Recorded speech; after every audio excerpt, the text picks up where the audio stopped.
everyone. Greetings. Welcome to another episode of Brown Girls Are Beautiful.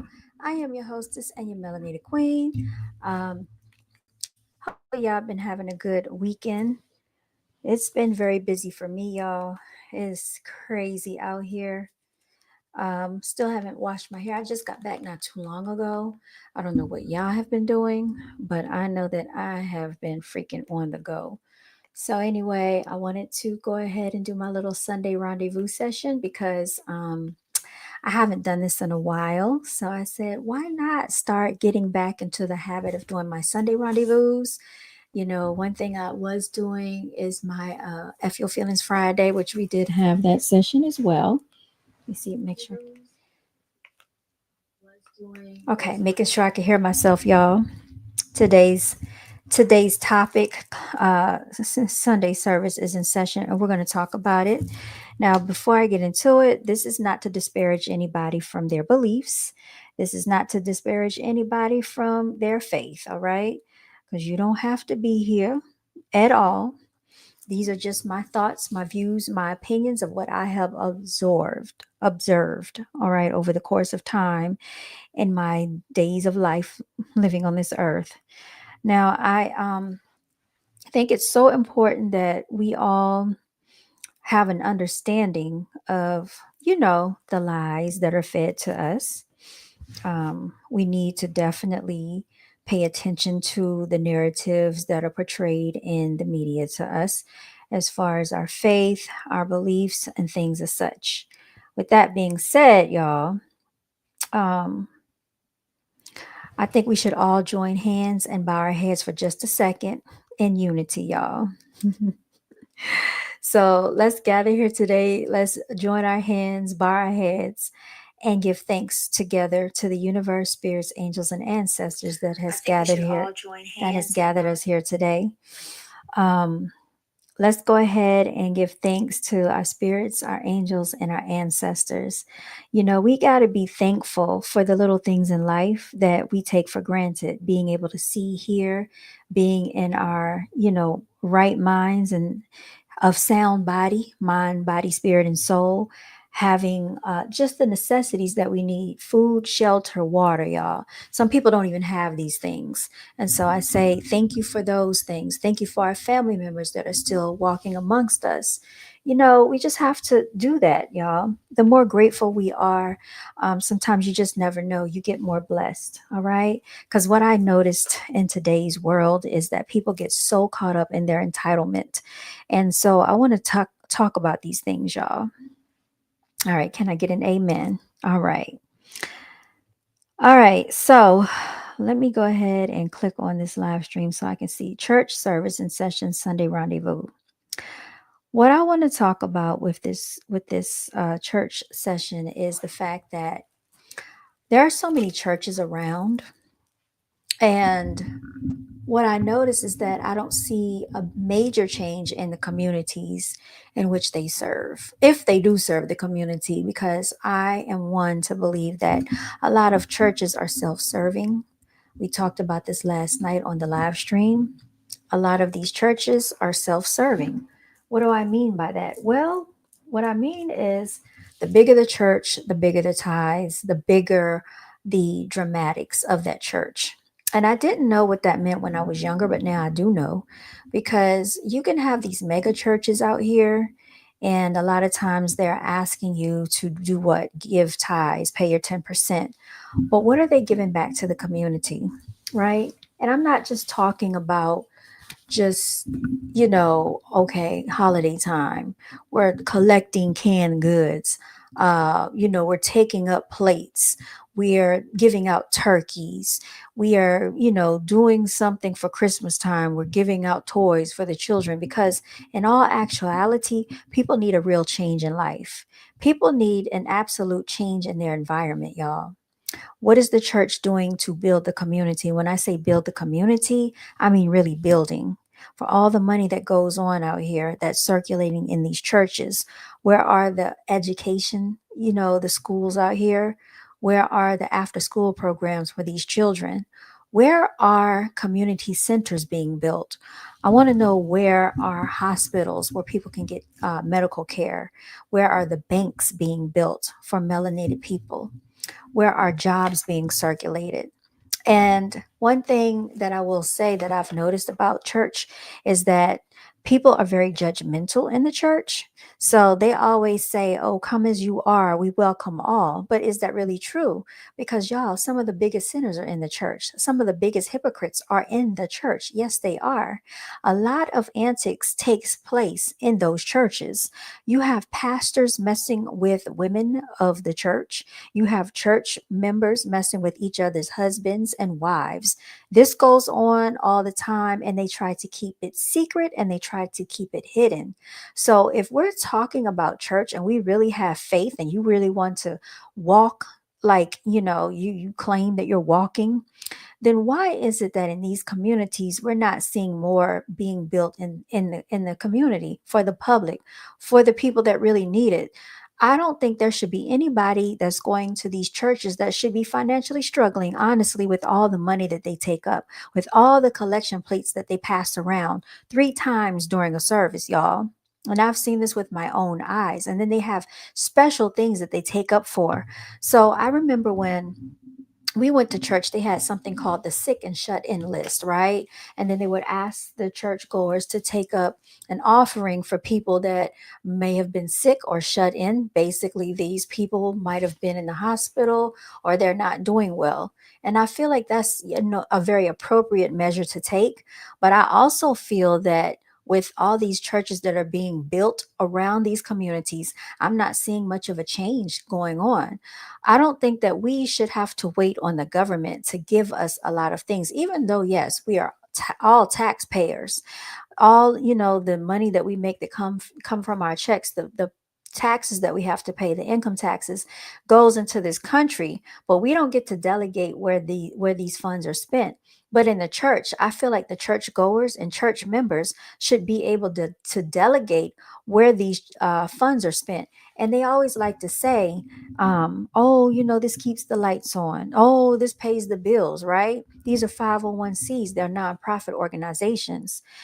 We already know that most of the pastors drive, they live a really nice lifestyle. The first lady dresses very nice.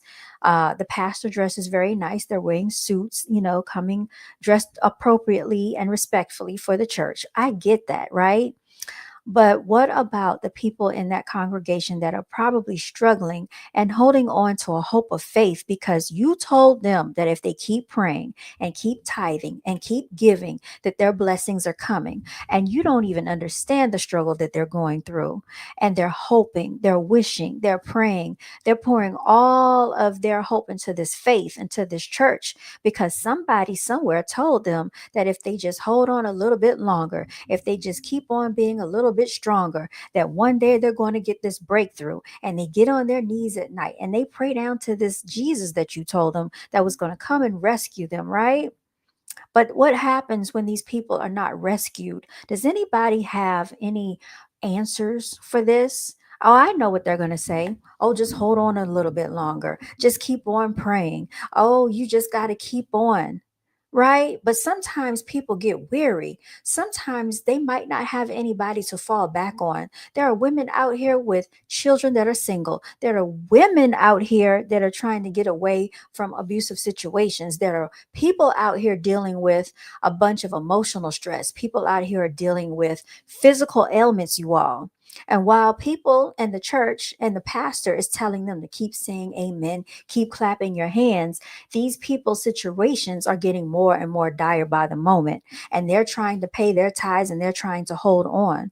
Where is the safety net for these people? Who's there to rescue them? And that's why I say, if this church really built a structure for the people, then there would be no need for anybody in that church to be suffering financially, falling on hard times, because you would have built a community.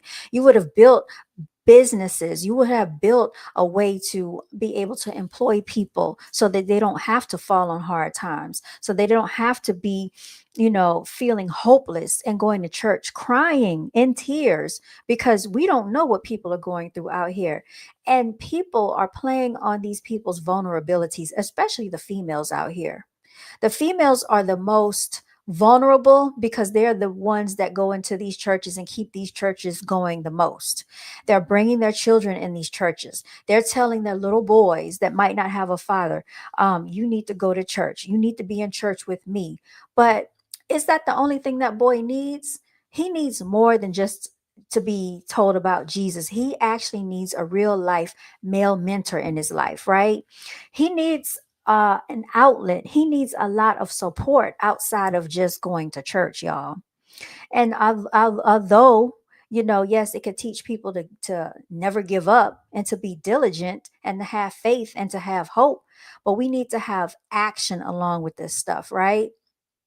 There needs to be action. And I think far too long, the pastors of these churches, the bishops of these churches keeps playing those same cards, putting that same narrative into the church. Oh, just hold on, just keep your faith, just keep praying, just keep wishing, just keep hoping. And then they're going to break out with a church dance and a song, right? They're going to play that piano, they're going to play that organ, they're going to play the tambourines, they're going to shana na na na na na na na na na, right? Speaking in tongues, they're going to all over the church. When does the shenanigans cease, right? When do all the dramatics stop? Because you feel good for a moment, right? And I really feel like some of this is taught. I really do. I mean, how many times have you gone to church and seen these same antics play out? People need to really be taught to tap into themselves and work the magic that's within them, because whether you believe it or not, there is a such thing as being connected to this universe, going within your divine self and tapping into your inner powers. The church is designed to keep you stagnated and to keep you focused on everything outside of yourself, even worshiping a deity that's outside of you instead of tapping into who you are. You are divine beings. You are made in the image of your creator. And if you don't believe that you're divine and made in the image of your creator, and if you have the powers of your divine creator, you have the divinity to create as well. So it is most important, right? Because the pastors are not going to tell you this, to tap into you, tap into who you are, and go within your inner self and tap into your inner strength. Sometimes that voice that you hear in your head, something told me to do this, something told me to do that, is your higher self. People say, oh, God was talking to me. There is a God within you. Okay. God told me to do this. God was speaking to me. God, well, you know what? Here's the thing about it. If people went around saying, I hear voices in my head, what do they call these people? They call them schizophrenic, right? They have a mental illness. So now, because it comes from in the form of church, and you're saying that you heard a voice and you said it was God, does that make it okay? But if a schizophrenic person said they heard voices in their head, what makes that any difference? So now it's a hypocrisy situation going on. And I noticed that you said no gods, no masters. A lot of people get offended when you start talking about your inner divinity. A lot of people get offended when you try to actually free their minds from the shackles that have been placed upon them. They get mad and they're going to fight you. I had someone in my comment section earlier that posted a comment, and I'm not trying to go in on her, but I'm going to read this comment to you if I can find it. Okay. Because what I said in one of my shorts that she watched, I said that you can come up out of believing in their Christianity and their religion. You said, speak that truth. Oh, thank you. Pretty though. Yes, I'm not saying there are masters out here. I'm not saying that there are masters. What I'm saying is that a lot of us need to tap into our higher selves, that inner voice within us, the power that is exuberant within ourselves. Thank you, Priscilla Grimes. You said, speak that truth. Okay. Thank you so much, lady. So, lady love. So, right here, this is my short video. And I was just talking and I was saying, shout out to all my melanated people. I'm going to try to find it on this video real quick for y'all. And then I'm going to play it because it's not to be offensive. But what I find is that a lot of our people need to be mentally freed from these shackles, okay? Because that is when you are really going to be more powerful in your life. When you start walking in your higher being and your higher self. So this particular short says, never let the oppressor tell you who you are. And I'm going to play that for you in just a second, y'all. Let me share my screen for just a moment. Okay, never let the oppressor tell you who you are. And people got offended by this. Tonight. I just got to give a shout out to all my melanated people that have joined us in the building. Okay. Don't let the oppressor ever tell you who you are, right? Always know that you're a divine being, walking in the image of your divine, made in the image of your divine creator. Honor your ancestors, venerate the people that actually were here with you, that knew you, right? You don't have to follow their white Jesus, y'all. You don't have to follow their white sky daddy on a cloud, y'all. You don't have to follow their white Christian religion, all in the name of racism, because Christianity, as we've just discovered, right, as we've been listening here, is stemmed in racism, because Charlie Kirk was a devout Christian, allegedly, right? And what did Charlie Kirk say about melanated people? He said that melanated women didn't have brain processing power. And as a matter of fact, as we sit here and speak tonight, I just got to give a shout out to all my melanated people that have joined us in the building. Okay. Don't let the oppressor ever tell you who you are, right? Always know that you're a divine being, walking in the image of your divine, made in the image of your divine. Right, I'm going to stop right there, y'all. I had to walk off for a second and close these curtains. Hold on 1 second, y'all. 1 second.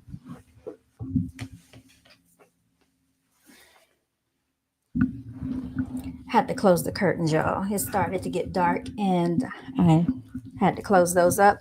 But yeah, so I had a comment on that video that I was playing on for y'all, and the comment said, let me see here. How, okay, so somebody said, I'm going to share my screen so y'all can see it for yourselves. All right, here, now you'll be able to see it. It says, how is Christianity a white religion? All right. And so she probably doesn't realize. And somebody, this idiot right here that's been trolling my YouTube account all of a sudden, ever since the Charlie Kirk thing and the hit dogs were hollering, this person has been following my channel, 70 IQ races, right? That's not being racist for me speaking my truth. I'm not being racist because I didn't say anything racist. All I said was we don't have to follow their white Jesus and their white religion. But notice how these people claim to be Christian and they claim to be so religious, but they get so defensive and nasty, right? But anyway, I said typical rhetoric from an idiotic moron like you. But let me get back to this person right here. How is Christianity a white religion? So, if you all remember that we have been exploring Ashra Kwesi, Dr. Phil Valentine, and even going back to Egypt and then reading the book Stolen Legacy. So I said, how is it not? Question mark. Have you done your research? I'd highly suggest you study and do your research. This is what I've been speaking about on the channel. A book you may want to consider is Stolen Legacy by George James. You can watch the videos by Ashra Kwesi and Dr. Phil Valentine, who also study religious history. There is too much information and sources out there for you not to understand the foundation of Christianity, which was forced upon melanated people through slavery. The premise of the religious practices were stolen from Africa, remixed, and given back to the people. All right. And so that's why I find that this is very important information to share, because we have been indoctrinated so long unknowingly, right? Because this happens from the time that you're a child, because it was passed down from generation to generation. But you said you don't know about that. Churches to get you closer to God. Some use it for their own benefit. Fair enough, but stay true to God. And I do agree with all have divine, and we can tap into it anytime. And that's fine for you. But what I know, TK, is that people take advantage of people in churches. I'm not saying all, but I do think sometimes if you free yourself from religious doctrine and you can free your mind, it makes you a little bit more liberated, you know? But everybody has a right to believe in what they want to believe in. Everybody has a right to have faith in what they want to have faith in because this has already been introduced and implemented into society. It's only for the people that want to see a different way or a different side to their lives. And I had to come to my own conclusion. It's not for everybody. And I'm not forcing this on anybody to believe how I believe or, to walk how I walk. I'm just saying that you don't have to feel that you have to go along with something just because it was introduced to you. There are other things to explore out here. There are a lot of different ways to research stuff to get better truth on what has been introduced. And you said, because praise of God is what God deserves. We were made to worship, be God centric, not self centric. No man can live up to God's law. Only through God are we saved. Bacon flavored stream, I definitely hear what you're saying. And I definitely think that you really believe that. And, that's good for you. You said, I pray the blood of Jesus covers you all, for what you are speaking is blasphemous to the Holy Spirit. So like I said, it's rhetoric like this that can be very dangerous because what you're doing is you're trying to speak a curse over me, which I rebuke. Okay. Because when you say the blood of Jesus, right, you got to think about that. When people do things as far as sacrificing, there is a such thing as satanic sacrifices, right? And you're talking about blood sacrifices. You're talking about the blood covering me.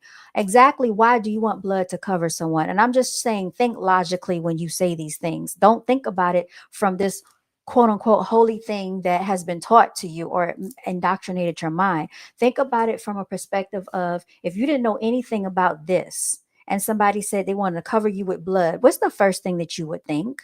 But because they cover it up and put Jesus on it and say that it's holy, now you accept it. That's all I'm saying. So I'm just speaking with a logical mindset. And I don't think that I'm going to be punished for speaking what I'm saying. So I would respectfully appreciate if you do not speak curses over me, okay? Because I do rebuke that. You said, but do have Christ. Okay. And if that's fine, if that's what you tend to believe. You said Jesus wasn't white. Christianity is not white. Okay. And that's fine if that's what you choose to believe. See, I'm being respectful because I know a lot of times people cannot accept anything different than what they have been, told or indoctrinated into. So this conversation is really open for people that have an open mind. It's not really for closed-minded people. Because if you have a closed-minded perspective, you're not going to be able to receive information from a different perspective. All right. And so this is something that I've been thinking about for many years, of my life. And I've come to my own conclusion. And I'm just sharing my personal experience. You don't have to embrace it the same way I don't have to embrace, being covered in the blood of someone that was told to me by other people. I don't really have to accept that. You said, free yourself from religious doctrine, question mark. You are preaching the elevation of self over God. That's ignorant. And now you are judging. And what does the Bible say about judging? See, this is what happens when, quote unquote, people that believe in the Bible start, quoting scripture over other people. So you're not even supposed to be judging, right? You're calling me ignorant, or you're saying that's ignorant. Never once did I say that you were ignorant, but it's these same people that speak of the Bible, speak of their faith, speak of their religion, speak of Jesus, that do the exact opposite of what the Bible teaches. You said it's only one way to God. Be careful when you use the blood of Jesus. Yeah, so you got to be careful with that type of stuff. I don't actually subscribe to that type of stuff. There's a such thing as witchcraft and sorcery in church as well, and there's magic within all of us. There's magic in this universe, and one preacher that I do like is, I think his name is Ike or something like that, Reverend Ike. I don't know if y'all remember him, but I like him because he talks about a lot of this from like a metaphysical perspective. And yes, Dr. Reverend Ike, that's who it is, Dr. Reverend Ike. I was listening to some of his videos over the course of the last couple of years. And I like how he empowers you through the word. And it makes more sense that way, because I think a lot of times what people do is they take the you out of it and they put everything on Jesus, or everything on a Holy Spirit, or everything on a God, or everything on what something else outside of you. When you do that, you make yourself, in my opinion, less powerful. But if you operate within within these things altogether, then you can have something even more powerful. But if you just say, oh, I'm just going to give it all to Jesus, and that's perfectly fine if that's what you want to do. But I just feel that sometimes you give yourself greater power when you know that you have whatever you believe in working with you, whatever you believe in operating over you, and you are working with that energy, okay? Because everything is spiritual energy. You said you don't believe in Jesus, question mark, bacon flavored stream. Bacon flavored stream, I don't feel um I'm trying to be real careful how I answer your question, because I'm being respectful, but I don't feel obligated to tell you my belief system, or to tell you whether I believe in Jesus or not, because the first thing that people like you try to do is you're judgmental. So if I have a different belief system than you, then the first thing I know that you're going to do is judge, right? And that's not what I'm over here to do. This channel is not about judgment. This channel is really speaking from a different perspective. And that's what I'm doing. I'm speaking from my perspective. So it's not for everybody to come over here and agree with me. A lot of you are not going to agree, right? And I don't expect for you to do that. But I have a more free mindset that is not operating in Christianity that's been fed to me by way of somebody else's indoctrination system. So that is just my take on it. Maybe that's not your take, and that's fine. Now, you can sit there and say that I'm going to be judged, and that's your opinion, and you can have that opinion. But I'm not going to sit here and tell you what I think of you. I mean, I'm just going to leave that between you and whoever you believe in. All right. You said my is Apostle Geno Jennings. Yeah, he's very interesting too, Priscilla. Come back to Bible. Everything you need is in Christ Jesus. I promise you, be ye holy, for I am holy, saith the Lord. Okay, Priscilla, I hear you. So yeah, he's very interesting as well. But I do like Reverend Ike, and the reason I like Reverend Ike is because there's we all know about quantum physics and metaphysics, and a lot of the way that the world orchestrates and the way that it works with the universe is within the parameters of science as well. And I'm not saying everything is science based, because we do have spirituality walking amongst us. Everything that has been put into this reality is spiritual first. We wouldn't exist if it wasn't for spirituality, because we are spiritual beings in these physical bodies, right? We know this. But there are a lot of things that have been misconstrued and misinterpreted, that people don't do their research when it goes back to the history of Christianity. That's all I'm saying. So, like I was telling that other young lady that asked that question in the comment section, please do your due diligence and do your research, ladies and gentlemen. Um, you said you love me and you're praying. All right. Well, I appreciate the love, because I do feel that I can feel the energy through the screen, Priscilla, that you're coming from a good hearted place. But I also want to tell people to be careful about who you let and allow to pray for you. I was speaking to one of my colleagues the other year, and she was the child of a pastor. And she was saying that she was in the store one day and she got to talking to some people, and they said, oh, let me pray for you. And she was like, no, thanks. She said, oh, trust me, I used to be in the church. I've seen a lot of things. If you don't know what I'm talking about, people can pray curses over your life, you all right? So don't think that just because people come in Christian faith or come in the name of Jesus, that all these people mean you well, because they do not. A lot of the biggest hypocrites have been found in the church. Some of the biggest devils sit on the pulpit. That's all I'm saying. So, although people feel comfort in these words, and there's nothing wrong with that, right? Although people feel comfort in these deities, and there's nothing wrong with that, please be very careful with, religion, is all I'm saying, and spirituality. All right. That's all I'm saying, y'all.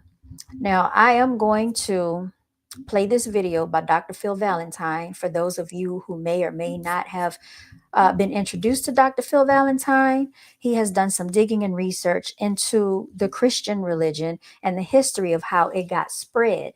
Because before, Christianity, we were not Christians. So how did we get into Christianity? It was indoctrinated upon us through slavery.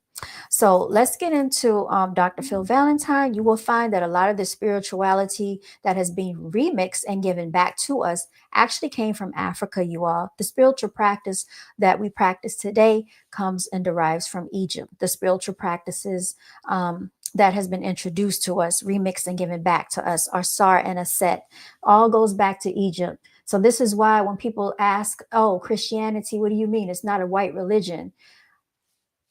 Do your research, y'all. That's all I can tell you. So I'm going to go ahead and you said, what the D, you can go. All right. I don't have time for it. Okay. I don't have time for it today. And I'm not getting into it with y'all. I'm being very calm. And so I'm not being disrespectful to anyone. I'm going to share my screen, you all, and I'm going to play this video. Okay. All right. So everybody, this is Dr. Phil Valentine. Weeks.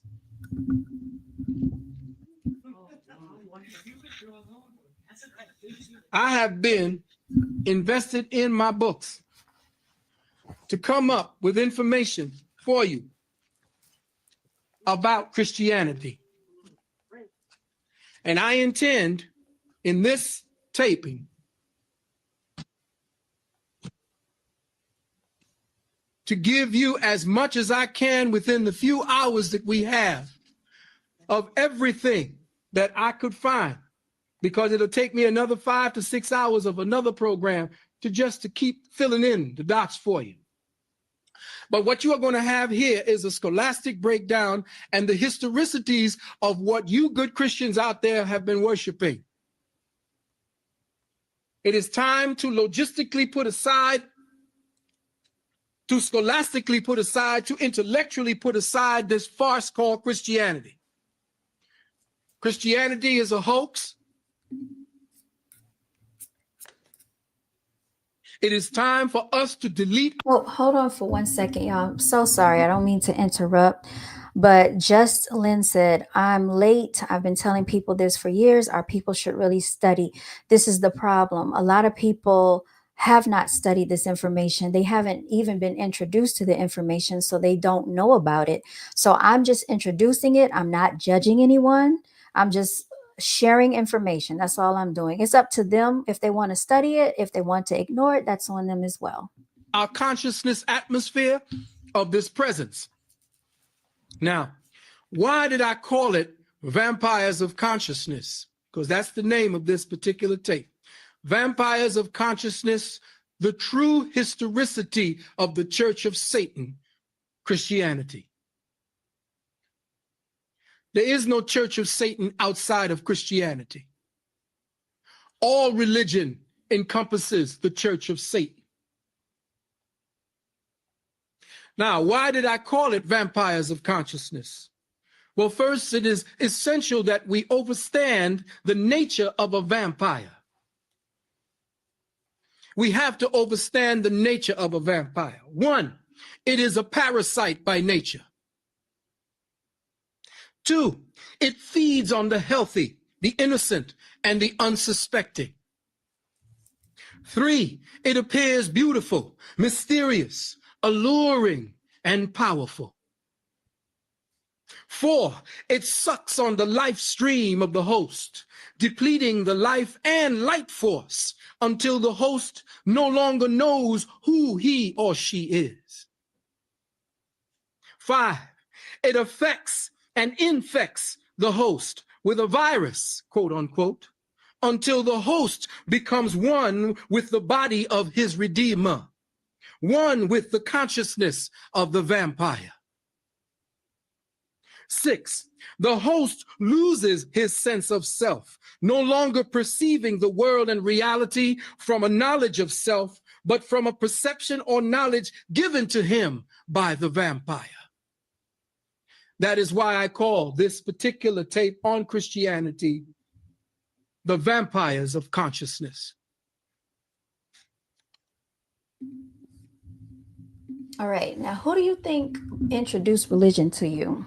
Do you think this was given to you by your own people, or was this given to you by the oppressor? I'm just going to ask you all that question for a moment.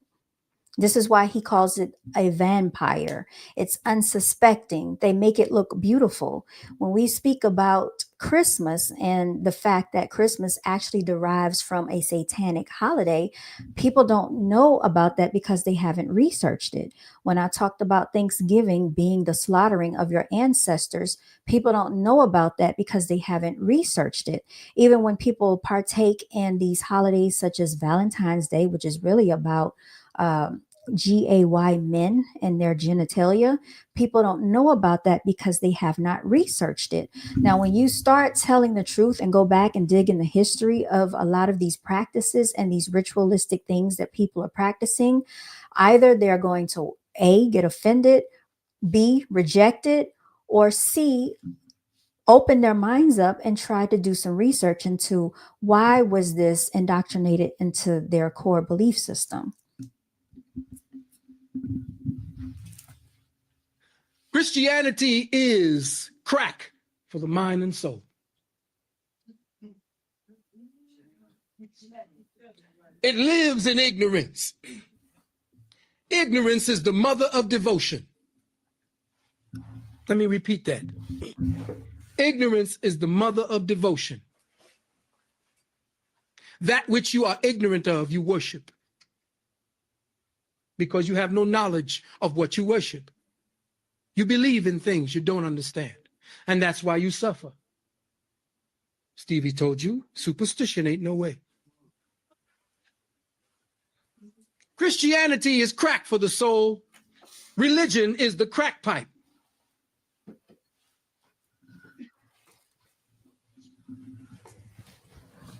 You need to go and check the book Edgar Allan Poe, The Pit and the Pendulum. What is The Pit and the Pendulum about?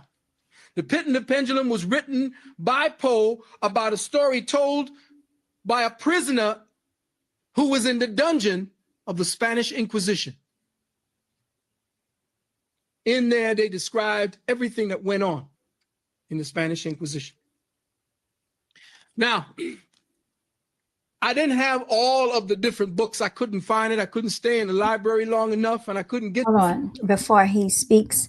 So, Bacon Flavored Stream, I saw your comments, and I know you really believe wholeheartedly in what you're saying, and that's fine and dandy. Also, too, why did he say that religion is the crack pipe?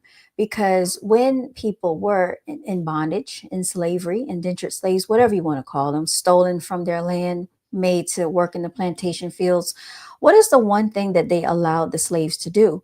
Well, they allowed the slaves to commune together on, I think it was Sundays, and they allowed them to gather around. And, you know, if you got caught reading, you know, slaves would get beaten and punished, right? You do know that they were not allowed to be able to read, to pick up a book and read. So they would play dumb, they would play stupid. But on Sundays, they would actually allow them to read the Bible. Why do you think that is? This is how Christianity got implemented as a form of slavery. Because in that Bible, if you pay attention, when it says honor thy master, as you would basically the Father, the Son, or the Holy Ghost, that is in the book. But Dr. Phil Valentine is going to tell you that the Bible has been tampered with, okay? Because we know that this Bible that has been given to us is the King James Version. And if you haven't done your history on King James, please do your research into that as well. To all my books, most of my books are locked away in storage. The ones that I did have, if you could see my room, I wouldn't even bring you up to my room, because my room is like it's like a paper blizzard. I sleep on my work. All right, that's how focused I become every time I want to put a particular program together.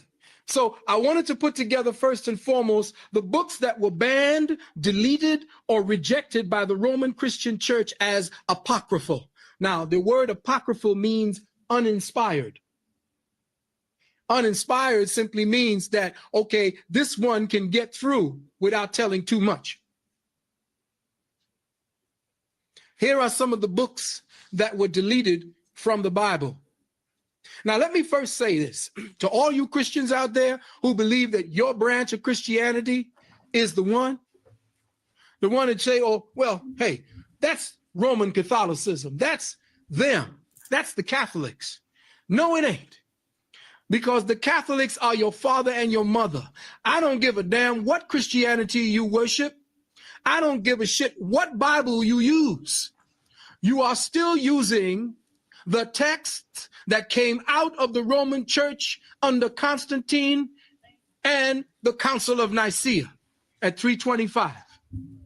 So you can call yourself a Lutheran. You can call yourself a Methodist, Episcopalian. I don't give a shit. You are still a Christian by any other name. You are a branch on the same tree with the same roots. Now, I can only bring out 26 of the books that were deleted. And they are the Gospels of Thomas and Nicodemus, the Proto-Evangelium of James,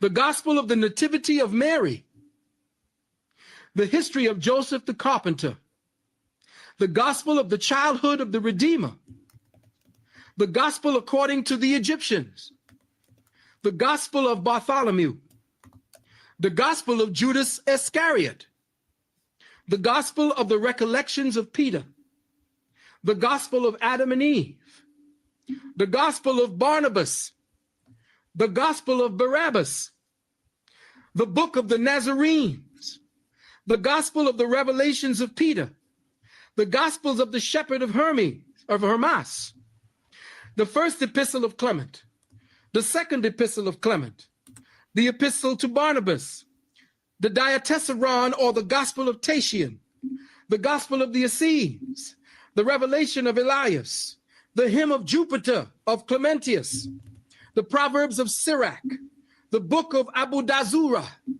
the Gospel of Enoch, and the Gospel of the Infancy of Jesus the Christ. Y'all know anything about this? Absolutely not. You heard about the Gospel of Barnabas.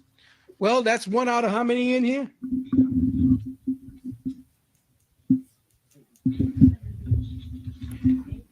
Now forgive the bottom of my head or the back of my head, because I'm going to be speaking to you from all of what I have written. It's best for me to just put it down on the record for you, because I have a lot to read to you. The birth of Constantine, the father of Christianity.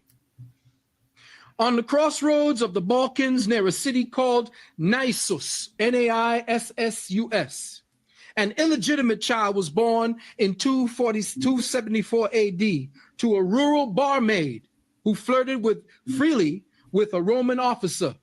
The boy was named Constantine. He was born in the inn. This boy was ambitious. He joined the Roman military and quickly climbed up to the ranks of soldiery in the east.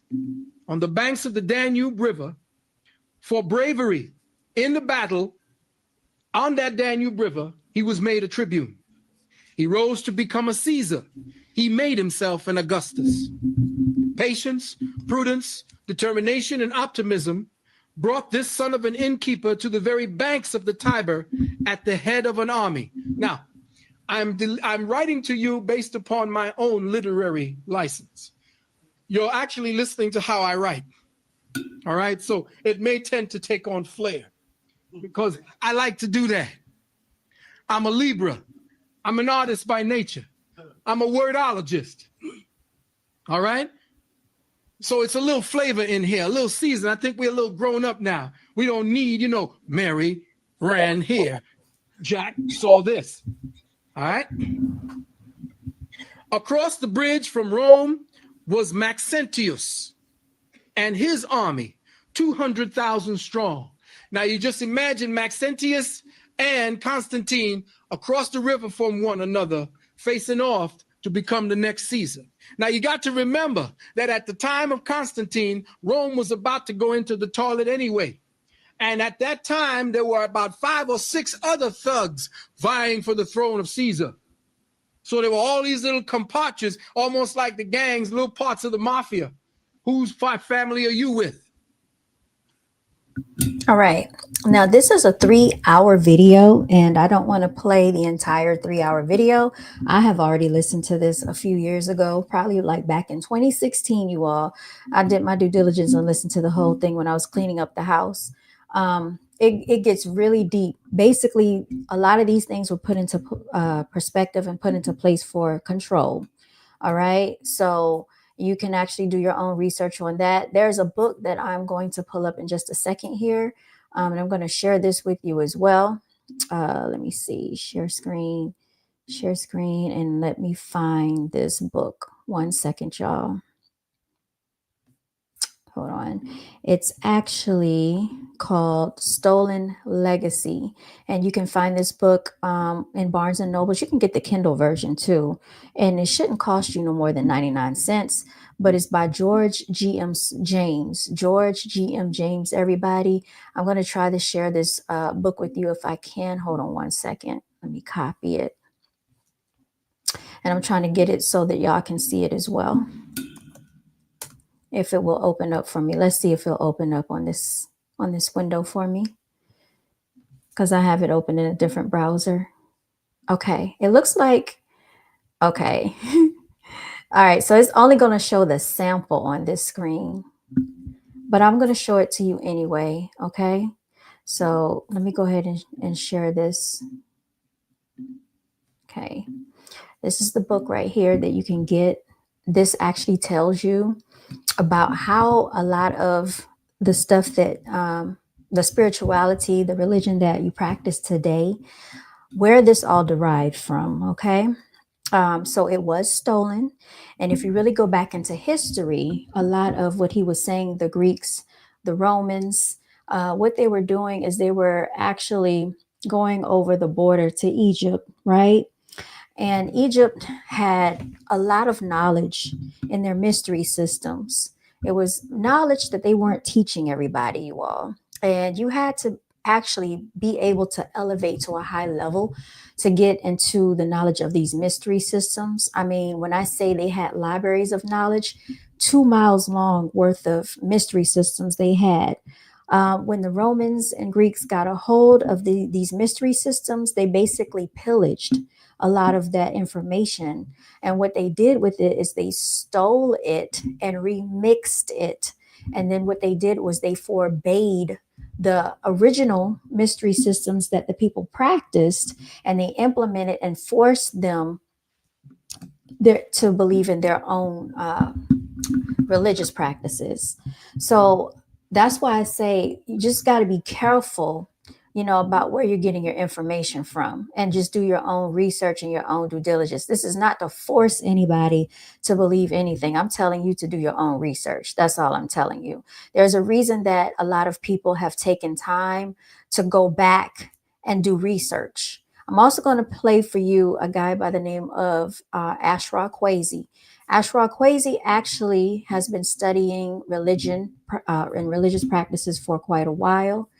And he takes trips, back and forth to Egypt, which he can actually show you where a lot of this information has come from as well. And like, I know there are going to be people that are going to reject the information because it's too much for them. They can't fathom the fact that they've been lied to.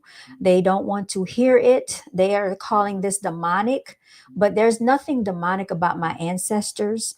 There's nothing demonic about my lineage. There's nothing demonic about the original practices of spirituality. So while you're sitting here calling it demonic and that you rebuke it in the name of Jesus, you might want to get your facts straight and stop basically defaming or being blasphemous to those who preceded us, right?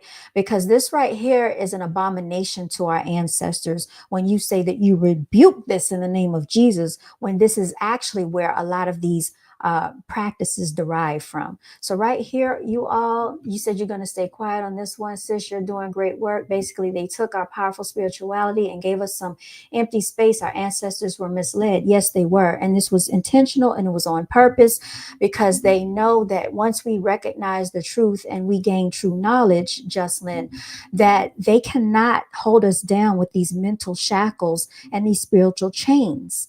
All right. So that's why I was saying that once we find our inner strength and our inner power, it's within our DNA. This goes back centuries ago, you all. We really are powerful beings. And it's not to try to pretend like I'm the God of all gods. No, it's not that. We have to be able to relate ourselves back to our spiritual ancestors. And now I'm going to play for you Ashra Kwesi. Here you can see the African holy birth on December 25th. Why do they practice the birth of, what they classify as Jesus on December 25th? I'm going to play for you this as well. Okay, so that you can get some type of inclination on where this comes from, because a lot of people don't know, and they have been practicing and studying these things for many years. Before Ashra Kwesi, there's a guy named Dr. Ben that was actually doing this research. They actually go to Africa to study this. He's taking a trip this July, coming up in 2026, where you'll be able to actually go and see a lot of this information for yourselves. So our ancestors saw Orion was Lord of the heavens. They carved it on the temples. But why did they put it there? That's what we want to look at. They saw, as we go back to the scriptures, we're going to bring the scriptures in the court of law. Well, is it in the scriptures? Yes, it's in the scriptures. In Amos, chapter 5, verse 8, it says, "Seeketh him that maketh the 7 stars of Orion." Uh-oh. 1, 2, 3, 4, 5, 6, 7.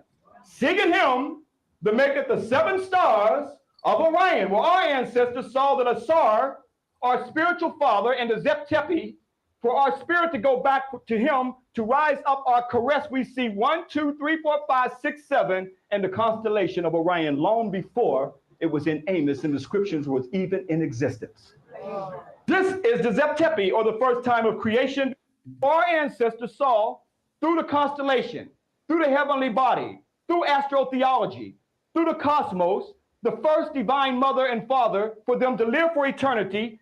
A set represented Sahu, called Ceres today, and Asar represented Orion. Our spiritual mother and father that we carved on the temples.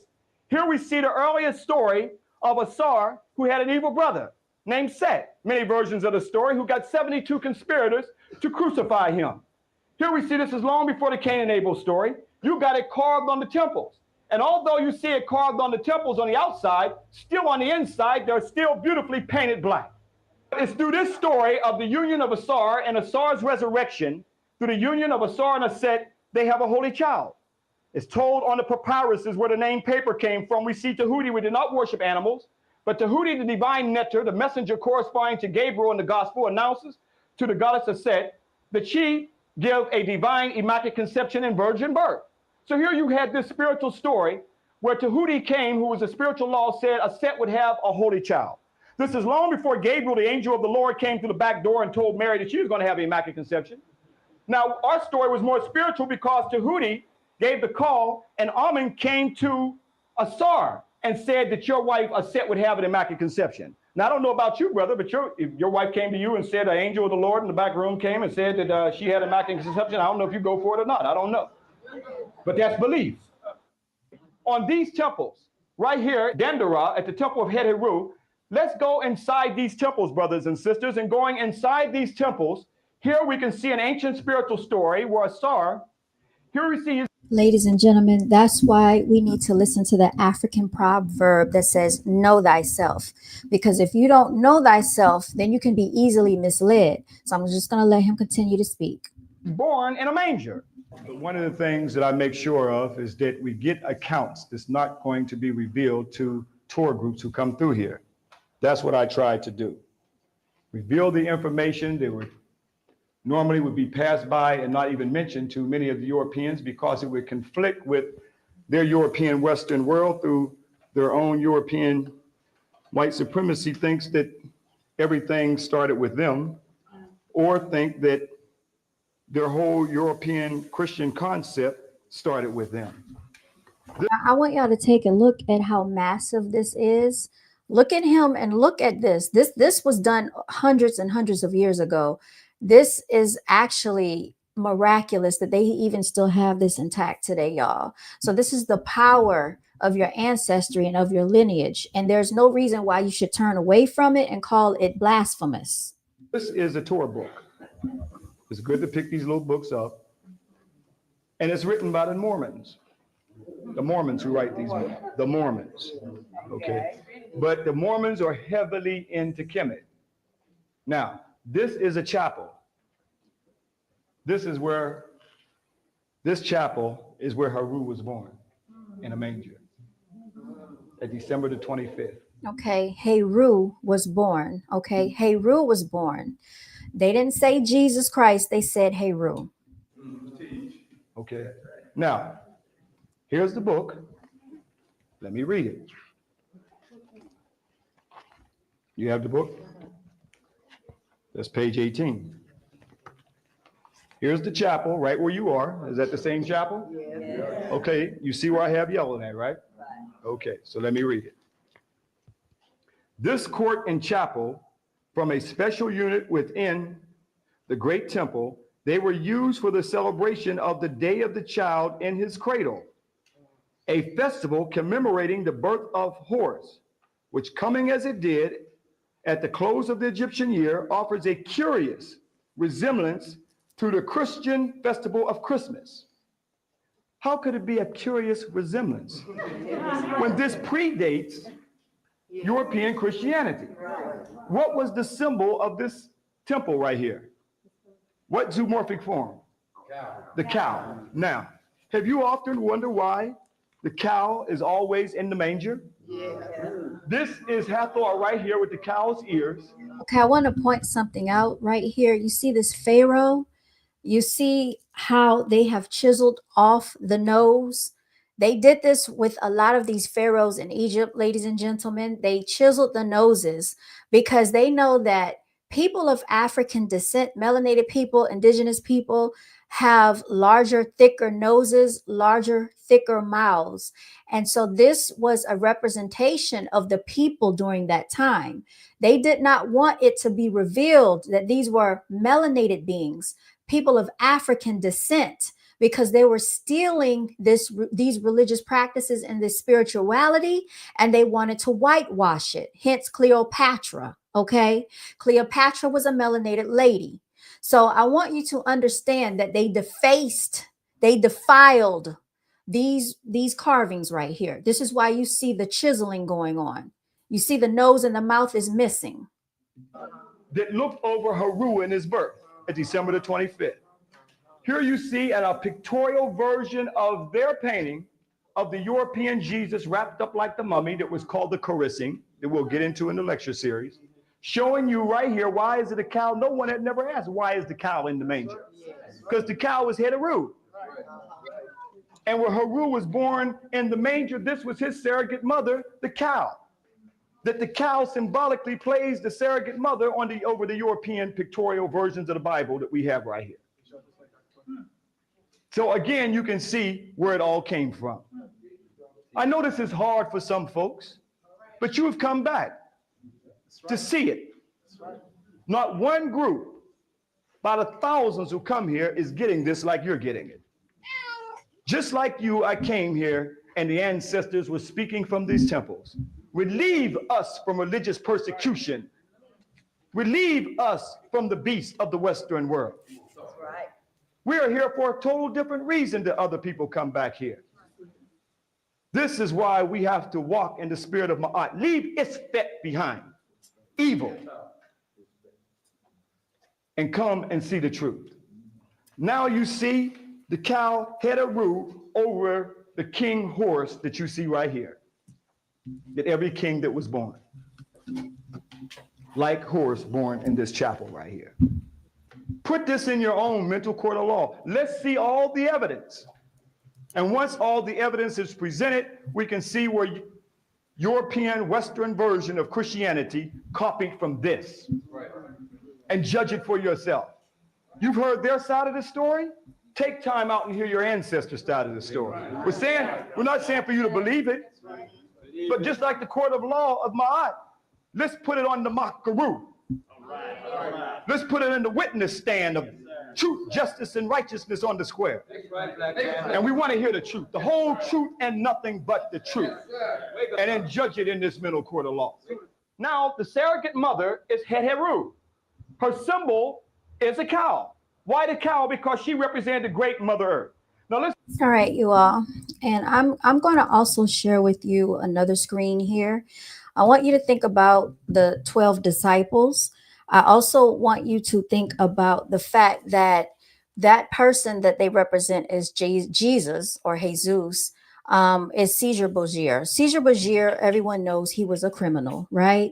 They needed someone to paint an image of who Jesus would be. So this guy found this other guy and said, oh, I'm going to use him. But Caesar Borgia, the one that they have hanging up in their dining rooms that they sell in the stores, was a criminal, you all. And if you don't believe me, go do your research on that. Now I'm going to share with you this tab right here. These are the 42 principles of Ma'at. We are very much familiar with, the thou shalt not kill, thou shalt not steal. Well, I want you to see where this stemmed from, right? And the 42 principles of Ma'at, which there are actually over 100 of them. As you can see, it says, I have not committed sin. Okay, I have not committed robbery with violence. I have not stolen. I have not slain men and women. I have not stolen grain. I have not purloined offerings. It says, I have not stolen the property of God. I have not uttered lies. I have not carried away food. I have not uttered curses. So that's why I said, do not speak curses over me, saying that you're going to, speak the blood of Jesus over me. I rebuke that. Okay. It says here, I have not committed adultery. I have made none to weep. That means you're not making other people cry by being mean to them. Okay. I have not eaten the heart. Okay. I have not attacked any man. It says, who cometh forth from the execution chamber? I am not a man of deceit. You're not deceitful. I have not stolen cultivated land. But we know that the land over here in North America has been stolen from beneath us, right? Also, I have not been an eavesdropper. I have not slandered anyone. I have not been angry without just cause. I have not debauched thy wife, the wife of any man. Debauched the wife of any man. Who cometh forth from the kept chamber? I have not debauched the wives of other men. So basically, when they say you're not supposed to lust over other people's wives, okay, I have not polluted myself. I have terrorized none. Okay, we know that we have been terrorized over here, melanated people. I have not transgressed the law. Remember, I will not transgress against men. Okay. I have not been angry. I have not shut my ears to the words of truth. A lot of people turn away from the words of truth because they can't handle the truth. They've done that already when they said they are going to turn away from the ancestors' word, when they say that they are going to continue to believe in this whitewashed religion. When they turn away, they are turning away from the truth. Okay. I have not shut my ears to the words of truth. I have not blasphemed. I am not a man of violence. I have not been a stirrer up of strife. I have not acted with undue haste. A lot of people are acting with undue haste when they want to sign out of the chat. I'm out. I can't listen to this.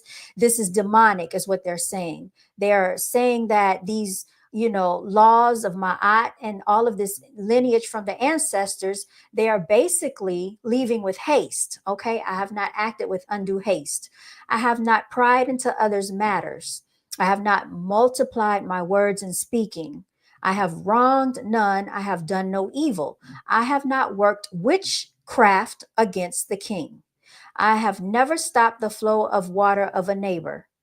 I have never raised my voice. I have not cursed God. I have not acted with arrogance.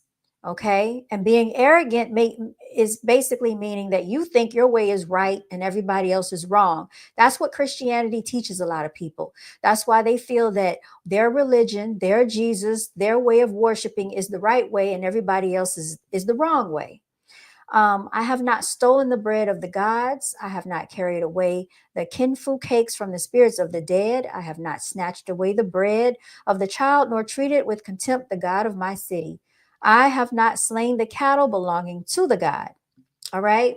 So there is a lot of information that we have not been exposed to, you all. There's a lot of information out there that people refuse to look into. All right. And a lot of people don't want to hear this information because their ears are turned away from it. It doesn't make it any less true because people don't want to hear it. It just means that they are closed minded. All right. And I'm not going to force this on anybody. I am just sharing information. If you choose to listen, if you choose to want to know more, you can do your research. You can do that. But if you want to continue believing what has been indoctrinated into us for centuries, then keep going along with the slave masters and the oppressors narrative. That's all I can tell you. You know, you can lead a horse to water, but you cannot make them drink. You all, this is why so many were in slavery for so long. Okay. That is one reason right there.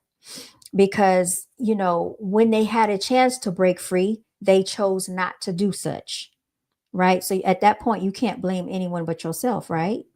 You can't blame anybody else but yourself when, you know, information has been exposed and you turn away from it and due to your own arrogance. That's what that is. Y'all, really wish I could share my book with y'all, but it's on the other browser, and I don't think my other browser will come up for you all. So I will try to read some of this for you, and it might be boring, but I want y'all to actually be able to see it for yourselves. Okay. I've already read through this, so I pretty much know the premise of what the stolen legacy is about. But like once you actually get your eyes on it yourself and actually read through it, you'll understand exactly what Dr. Phil Valentine was talking about. They talk about Constantine in here and the Alexandrian school of doctrine.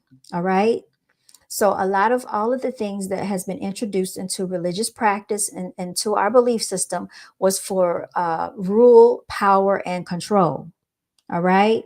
So please, I'm just asking you all for your own good to do your research and not just go by whatever a pastor on a pulpit tells you. All right. Because a lot of them don't even try to give you the real information. They talk about Yahweh. Yes, we heard about Yahweh. Yeshua. Yes, we heard about Yeshua. But where does this actually go back to? Where's the derivative? All right. So, like I said, do your own research. There's plenty of information out there at your disposal. It is no longer an excuse not to look into this stuff. All right, I'll come on video while I talk to y'all. It's no excuse not to do your research into this, right? And just because people are hypersensitive about it, just because people are very, I guess, you know, emotional about it, doesn't make it any less right. Doesn't negate the truth. Doesn't predate history. You don't predate history. I don't predate history. But our ancestors put these things there for a reason so that we do not forget from where we come from and where we derive, where these spiritual practices and systems that were put into place for us to understand them. But a lot of people don't want to do their own research, right?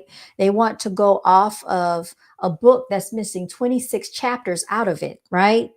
So you already heard him name the 26 chapters.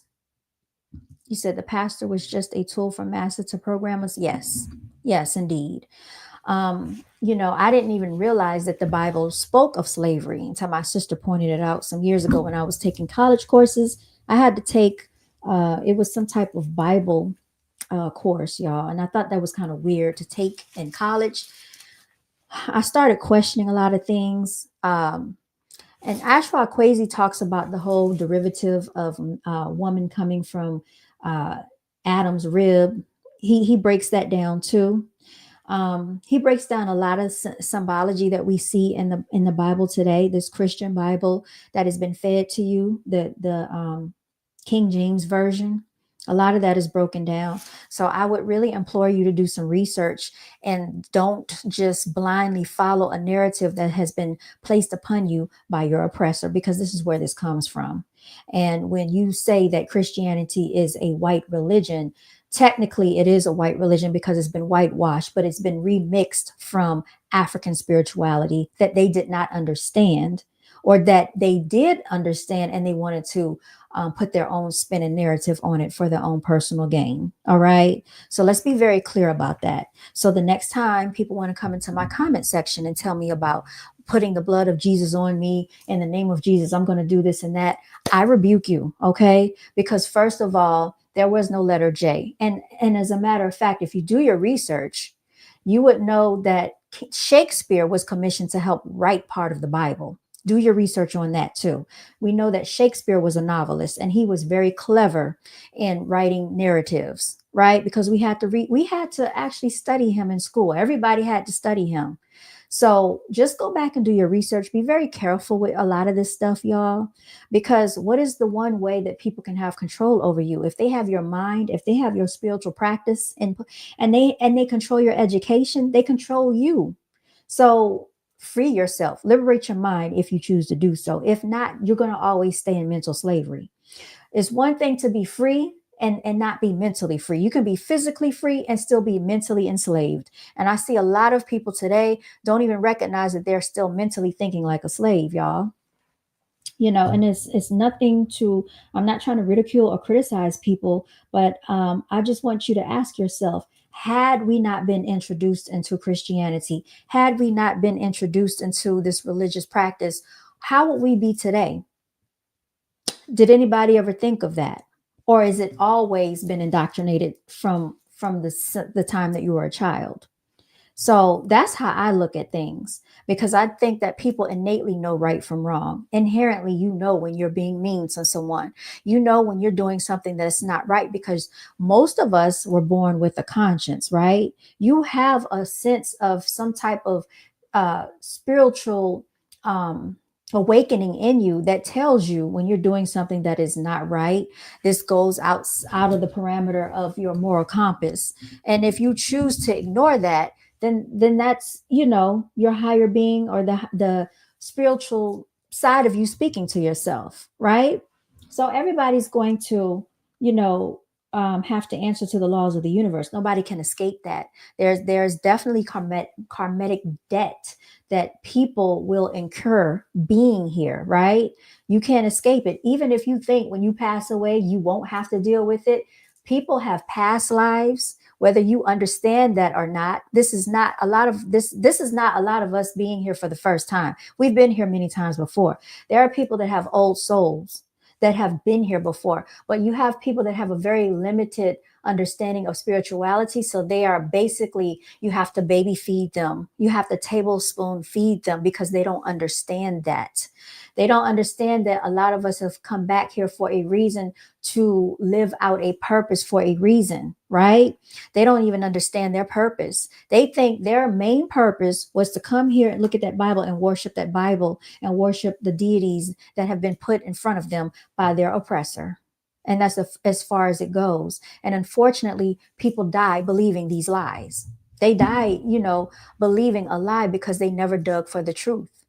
And so I feel like you can never stop learning. No one has it all figured out. I definitely don't have it all figured out, but I do know that just because they push a narrative to me doesn't mean that I have to actually eat the forbidden fruit that's been placed on my plate. I do know that. That's all I'm saying, y'all. Yeah, a lot of people get silenced. A lot of people get hypersensitive. They get offended. And for what reason, I don't know, because it's not my fault that, your oppressor and the slave master lied to you. That's not my fault, so don't get mad at the messenger. You shouldn't even be mad at the message. You should be actually happy that you are being made aware of this, so that now you can go and do your own research. You should be actually happy, because years ago, people didn't have this knowledge. And so many people have died believing these lies. you know. So that's how I would think about it. Let me see, did we listen to the Adam and Eve story? Well, we're going to listen to the Adam and Eve story so you can see where that derived from as well. Like I said, please be very careful whenever your oppressor is spoon feeding you religion. Why would you believe their narrative when they were the ones that put you into bondage, put your people into slavery, stole your land, lied to you, still have you under oppression, but you still defend their religion? You still fight tooth and nail to believe their indoctrination. That's a mental illness, y'all. That's what that is. And I hate to say it that way, but that's exactly what this is. It's mental illness at this point. And at this point, it is a choice to be mentally enslaved because there's too much information at our fingertips for us not to do this research. Our African ancestors, brothers and sisters, saw the matrilineal system. Keep in mind that all the kings had to come through the line of the woman. Is that right? What man can say he didn't come from a woman? Please step forward so we can understand where you came from. So our ancestors had no problems understanding that divine principle of that sacred womb where we all came from. That was the basis and foundation of the goddess principle and the matrilineal system in Africa. And our ancestors saw, in order for the king to rule the throne, like you have Ursa Ra here, the goddess Sheshat. Here you see her in the tree of divine wisdom, giving the fruit of divine knowledge and wisdom in order for him to rule the throne. It had nothing to do with no tree of good and evil. The patriarchs who came from the north, the Hyksos and others, who had a misogynistic nature, a hatred towards the woman, could not conceive of a woman nor a goddess giving a man anything. And that story was corrupted. The tree of divine wisdom and divine life was corrupted into the tree of what? Because here we have that they created in their biblical stories and the opening of the pages in Genesis that there was Adam and Eve, is that right? And they were not to eat of the tree of what? Knowledge of what? Good and evil. Now, who was seduced by the serpent and ate from the tree? That's why, sisters, you got to watch when you hear that sound. But anyway, here we see that she was seduced to eat the fruit, and then she seduced who? Adam. Now, we are told that that's the reason for the world's sins of this first woman eating of the tree of good and evil, and that that's also not only the reason for the world's sins, but her monthly cycle is to remind her of that sin. This is what's taught in the church. Okay? Now, when sisters start jacking that preacher up, who's been equally spiritually enslaved himself, to tell that story, and that we were born in sin, there was no story whatsoever in the Kemetic Nile Valley that we were born in sin. So a few years ago, back in 1988, boy, time is fast. Seemed like I just got this yesterday. Brother and sister showed me. They said, "Hey, brother, Quasi, you see, there was a black Adam and Eve." Although they made a black Adam and Eve, that has nothing to do with our story. This is what we see the evolutionists and creationists fighting each other. And they know anthropological studies that black people were first, so they put a black Adam and Eve and gave Adam a jerry curl and gave Eve a weave. You know, they had to be looking good for each other back then, you know. But it had nothing to do with our story, brothers and sisters. Even though they make it black to make you accept it, this is not still an African story. The African story is the goddess Sheshat giving the fruit of divine life from the tree of divine life and wisdom in order for the king to rule the throne. And this goddess concept was corrupted throughout the whole African Nile Valley, and even in our spiritual subconscious, even today, where we are told that the sisters are the ones, the women are the ones for the world's sins. This is the demonization of women and the hatred of women. This is part of the sexism that you get in the theologians. Even in Paul, it says that women shouldn't even speak in the church. But I'm letting you know that is not the African spiritual way, brothers and sisters. We had a god and a goddess. That's a spiritual Ma'atian law that our ancestors saw. Okay? So let's understand that there was no rib, by the way, in the African creation story taken from the man to make the woman. That didn't exist. They were created simultaneously. So we did not have no story, but all of us got a navel where the umbilical cord was severed from our mothers, where we all came from. But until we get back to the true spirituality of understanding our divine balance of African men and African women, we'll forever be a victim in somebody else's racist theological story and the victimization of sisters where we cannot see our divine balance in the universe. Hotel.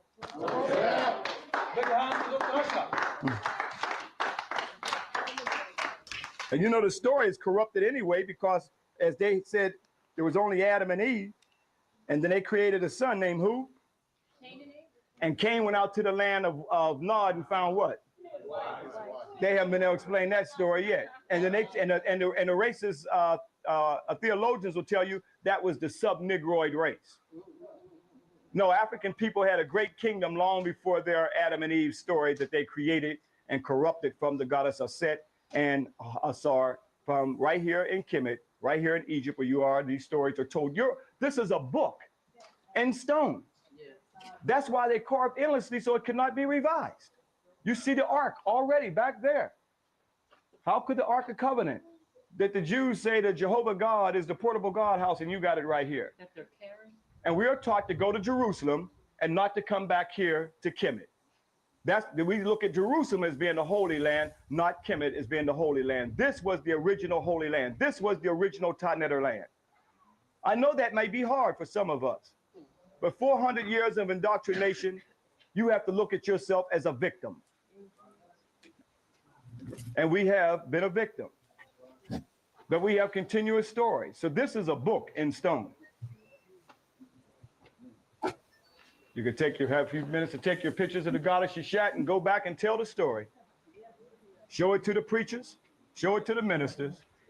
We want to get to the root of these stories, and you've come halfway around the world, back to the African Nile Valley, and witnessed where they've copied and manipulated these stories from you. We want to get to the root of the story, and the root of the story was no Eve, but it was in fact Shishak, giving divine knowledge and wisdom. See, the only story that we have when a story regurgitates up is what white folks put in our psyche.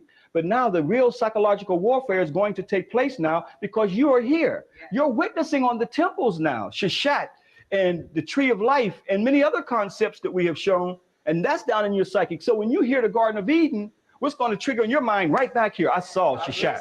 And there was nothing. That's what's going to trigger. That's what's going to activate. But if you have nothing down in your psychic to fight that, then you can only accept that which has been told to you. All right. So if you enjoyed this, please, give the video a thumbs up. There is no reason why I would look to my divine ancestors and turn a blind eye to all of their great divinity, all of their spirituality. There's no reason why I would turn a blind eye to any of that, you all. And I think it's egregious that people would defile them and blaspheme them and such, saying that I speak the blood of Jesus over you and I rebuke that. You're basically rebuking your lineage, your ancestors, and African spirituality that's been actually stolen from you, remixed, twisted, and given back to you. That's what it is. And it's really sad that you have a lot of people that are going to reject the truth, but that's just what it is, because they're going to defend the slave master's religion no matter what. You had a lot of people that were on that plantation that even if they could have been freed, they would stay there and remain there because they are mentally shackled at this point. So whenever you're mentally shackled, you'll never be liberated in your mind. You're always going to be thinking how they want you to think. It's bad enough that they have already poison the minds of children in these school systems. It's already bad enough that they're still teaching the fake history of this land. It's already bad enough they still have the youth and our children partaking in these messed up holidays, basically feasting at a Thanksgiving table to the slaughtering of our ancestors. It's very sad that these demonic practices still take place. And yet you still have people in the chat, in the comment section, telling me that they are going to leave out of the chat. I'm going to pray for you and I speak the blood of Jesus over you. Why? For telling the truth?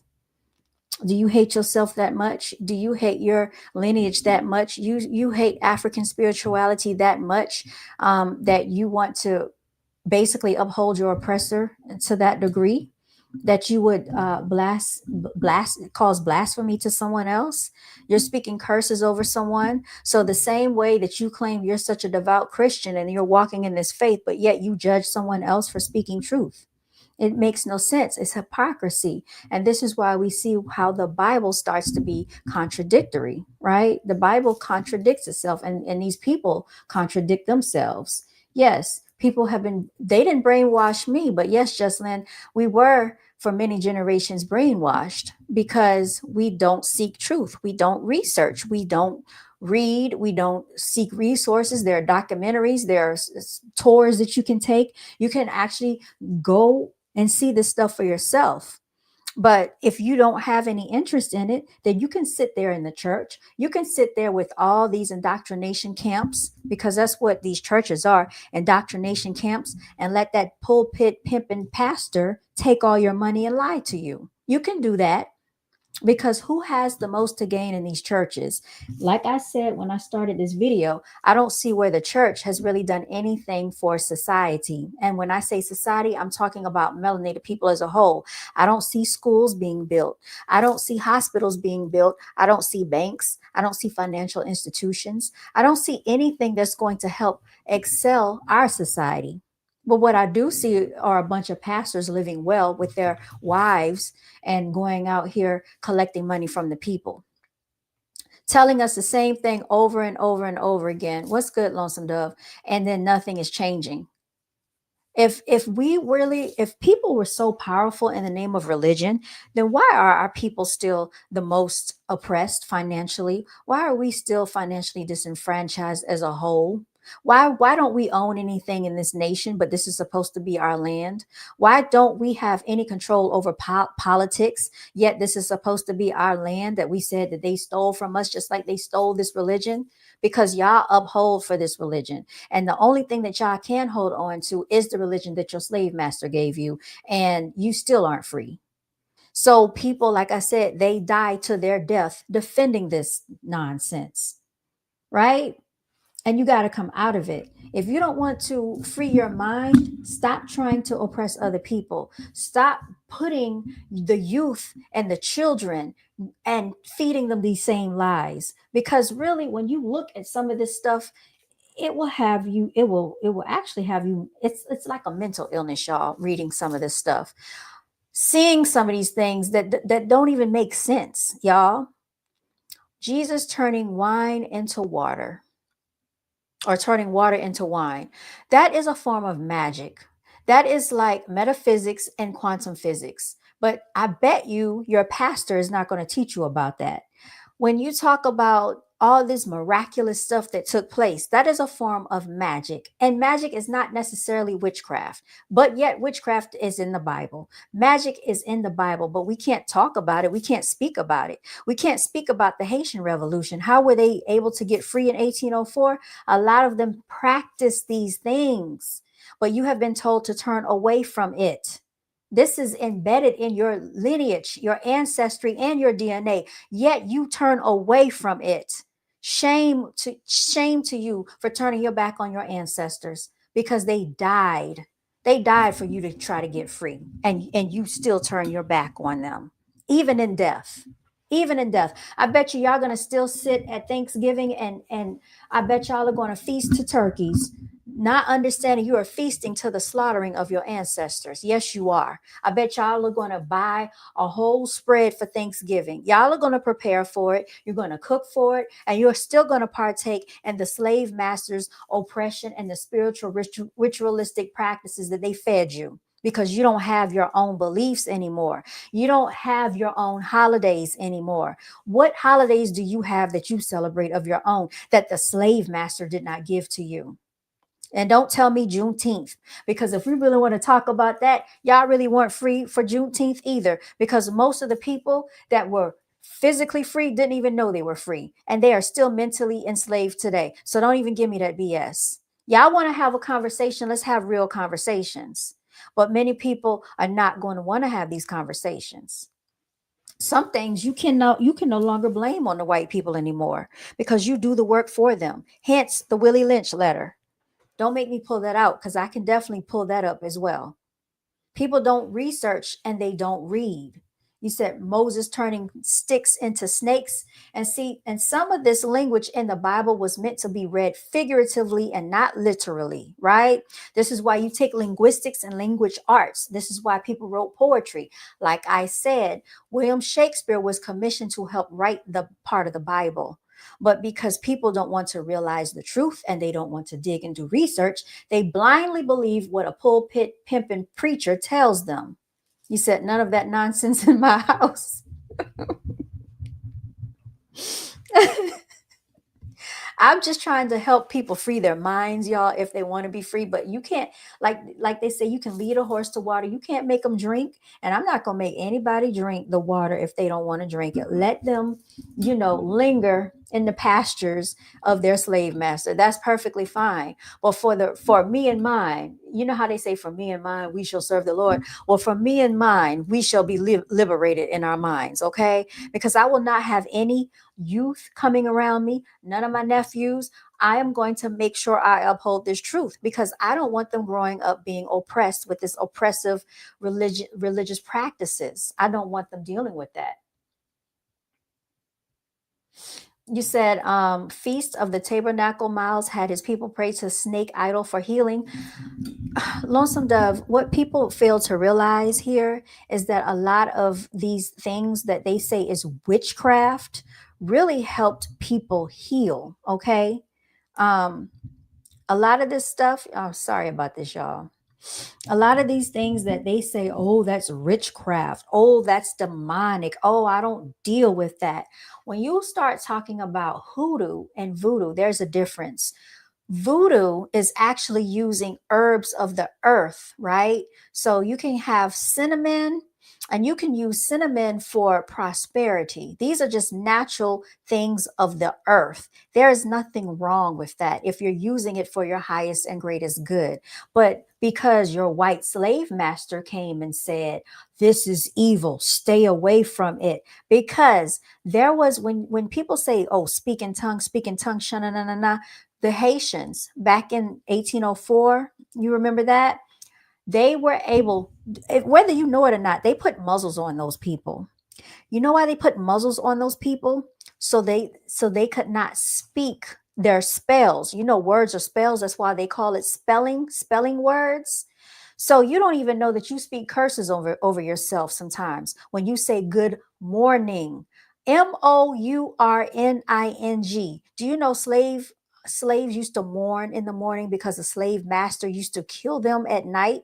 So when they woke up, they would say, good morning. You're mourning over the slave that died the night before. I don't say good morning. If you notice, I say good AM. I don't subscribe to that. Okay. So be careful, y'all.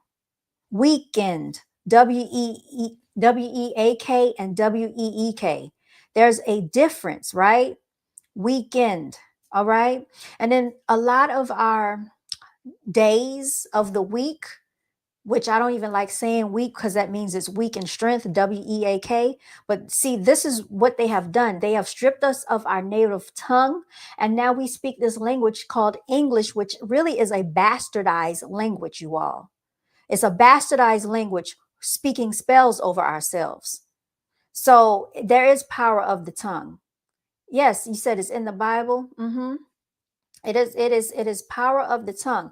And I'm going to get back to the power of the tongue because the Haitians actually were able to speak power. They were able to speak spells over the slave master and have the slave master to drop dead. This is why they put muzzles over them.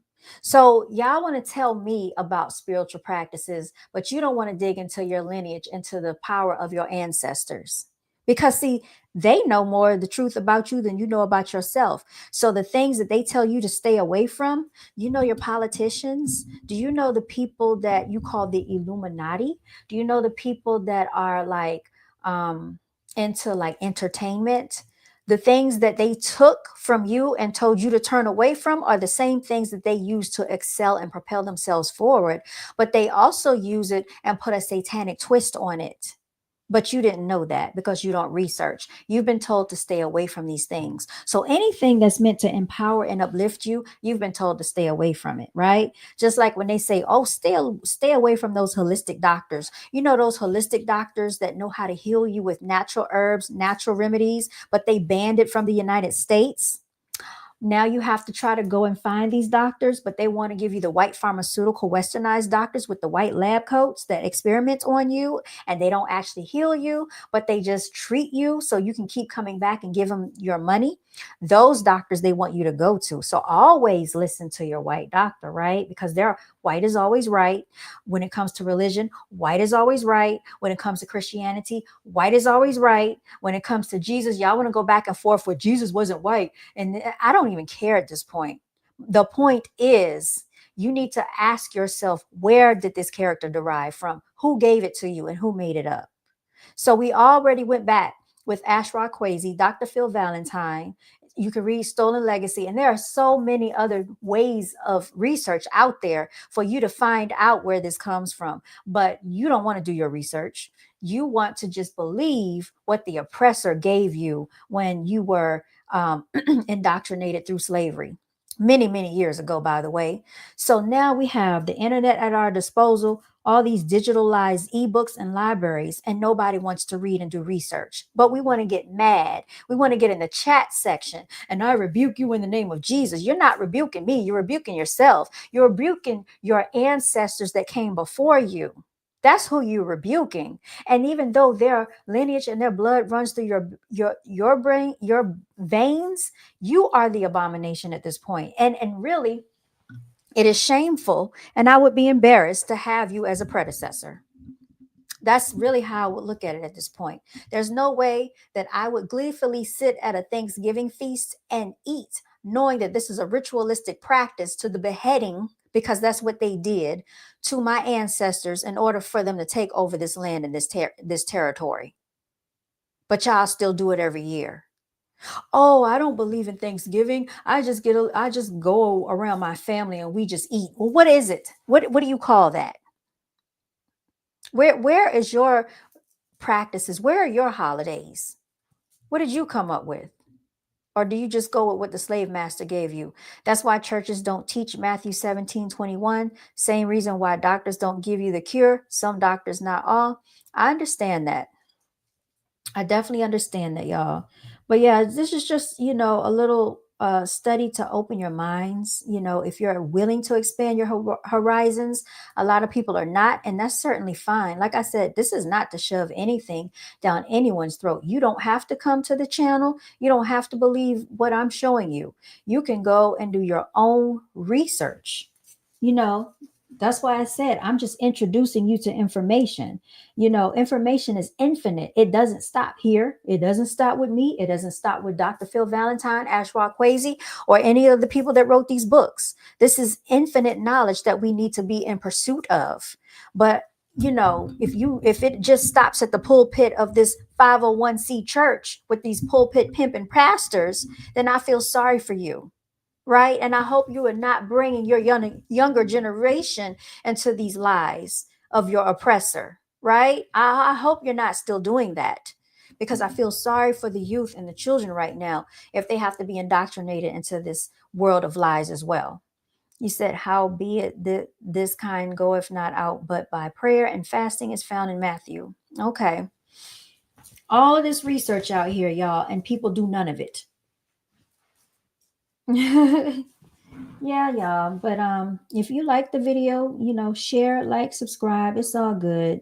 I just thought that we would have, evening church service since I was out today. You know what I was doing earlier. I didn't have time to do this earlier, but I think that these conversations are necessary.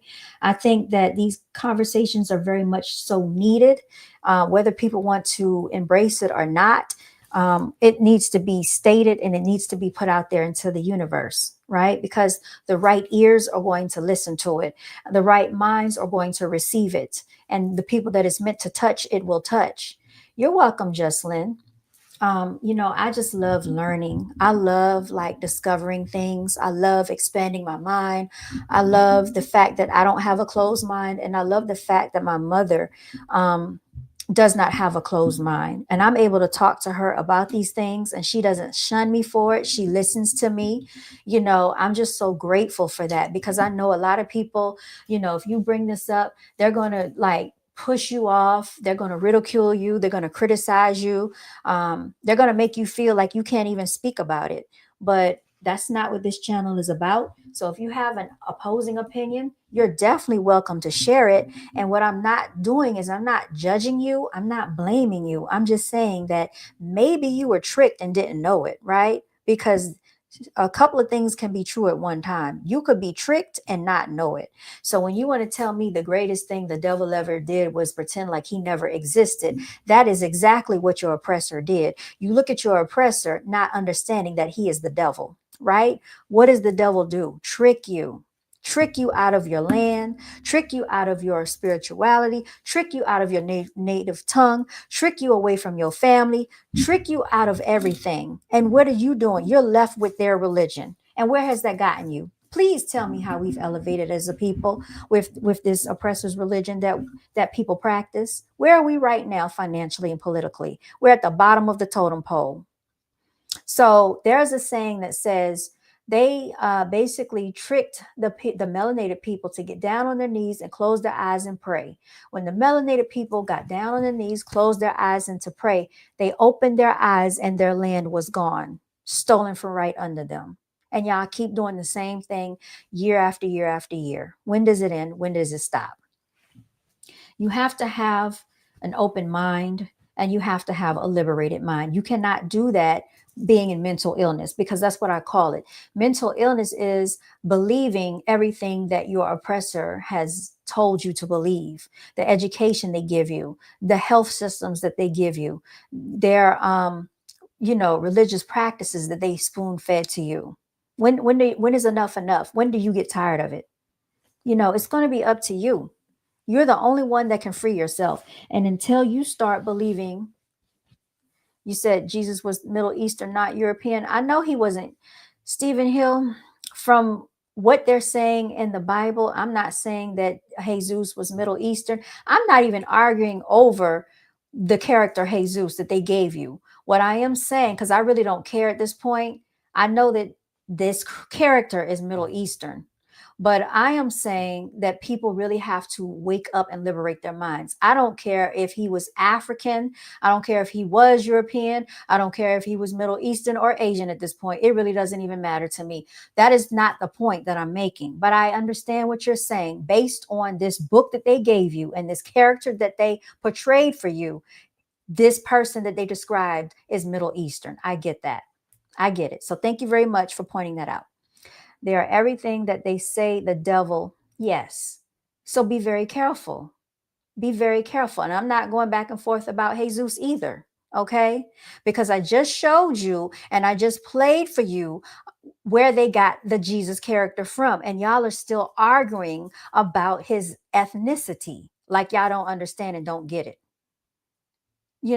So that's what I'm saying. It's like you talk and people's ears are still closed. Y'all, I'm not going back and forth. Yes, Caesar Borgia. Right. I understand that was a painting that they did of the perceived Jesus, and that really wasn't the Jesus that they're talking about. But y'all, it's when you really think about people that have to lie and pillage and do all these things and make up stuff, how much of it do you want to keep digesting? Or do you really want to be free from this? Do you really want to be free and get to the bottom of the truth? Or do you want to keep going back and forth with the narrative that they have given you? The term Middle Eastern was coined in 1850. It is a made-up term and region. Well, you know what Middle Eastern I'm talking about. Just like black was coined in the 1700s, which is why I don't subscribe to it, Jasmine Fly. That was coming from other people, and we know why they came up with that terminology. Just like African American, that I don't subscribe to, Jasmine Fly. So I get what you're saying.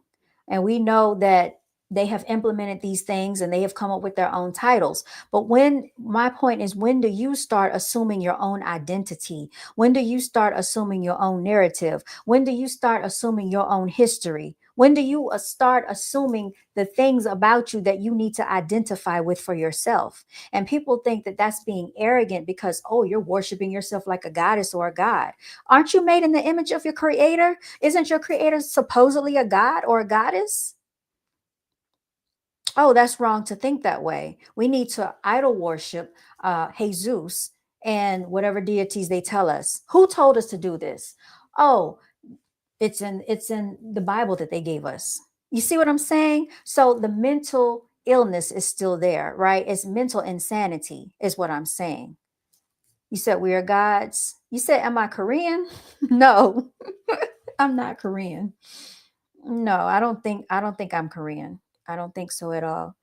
You said we are gods. Yeah, I believe that we have some type of divinity from our creator, because why are we the only ones walking the globe that we know of right now on this earth that can do the things that we do? We have dominion over the animals, right? We put animals in zoos, animals in cages. We freely roam this earth, so there has to be something supreme that brought us into existence.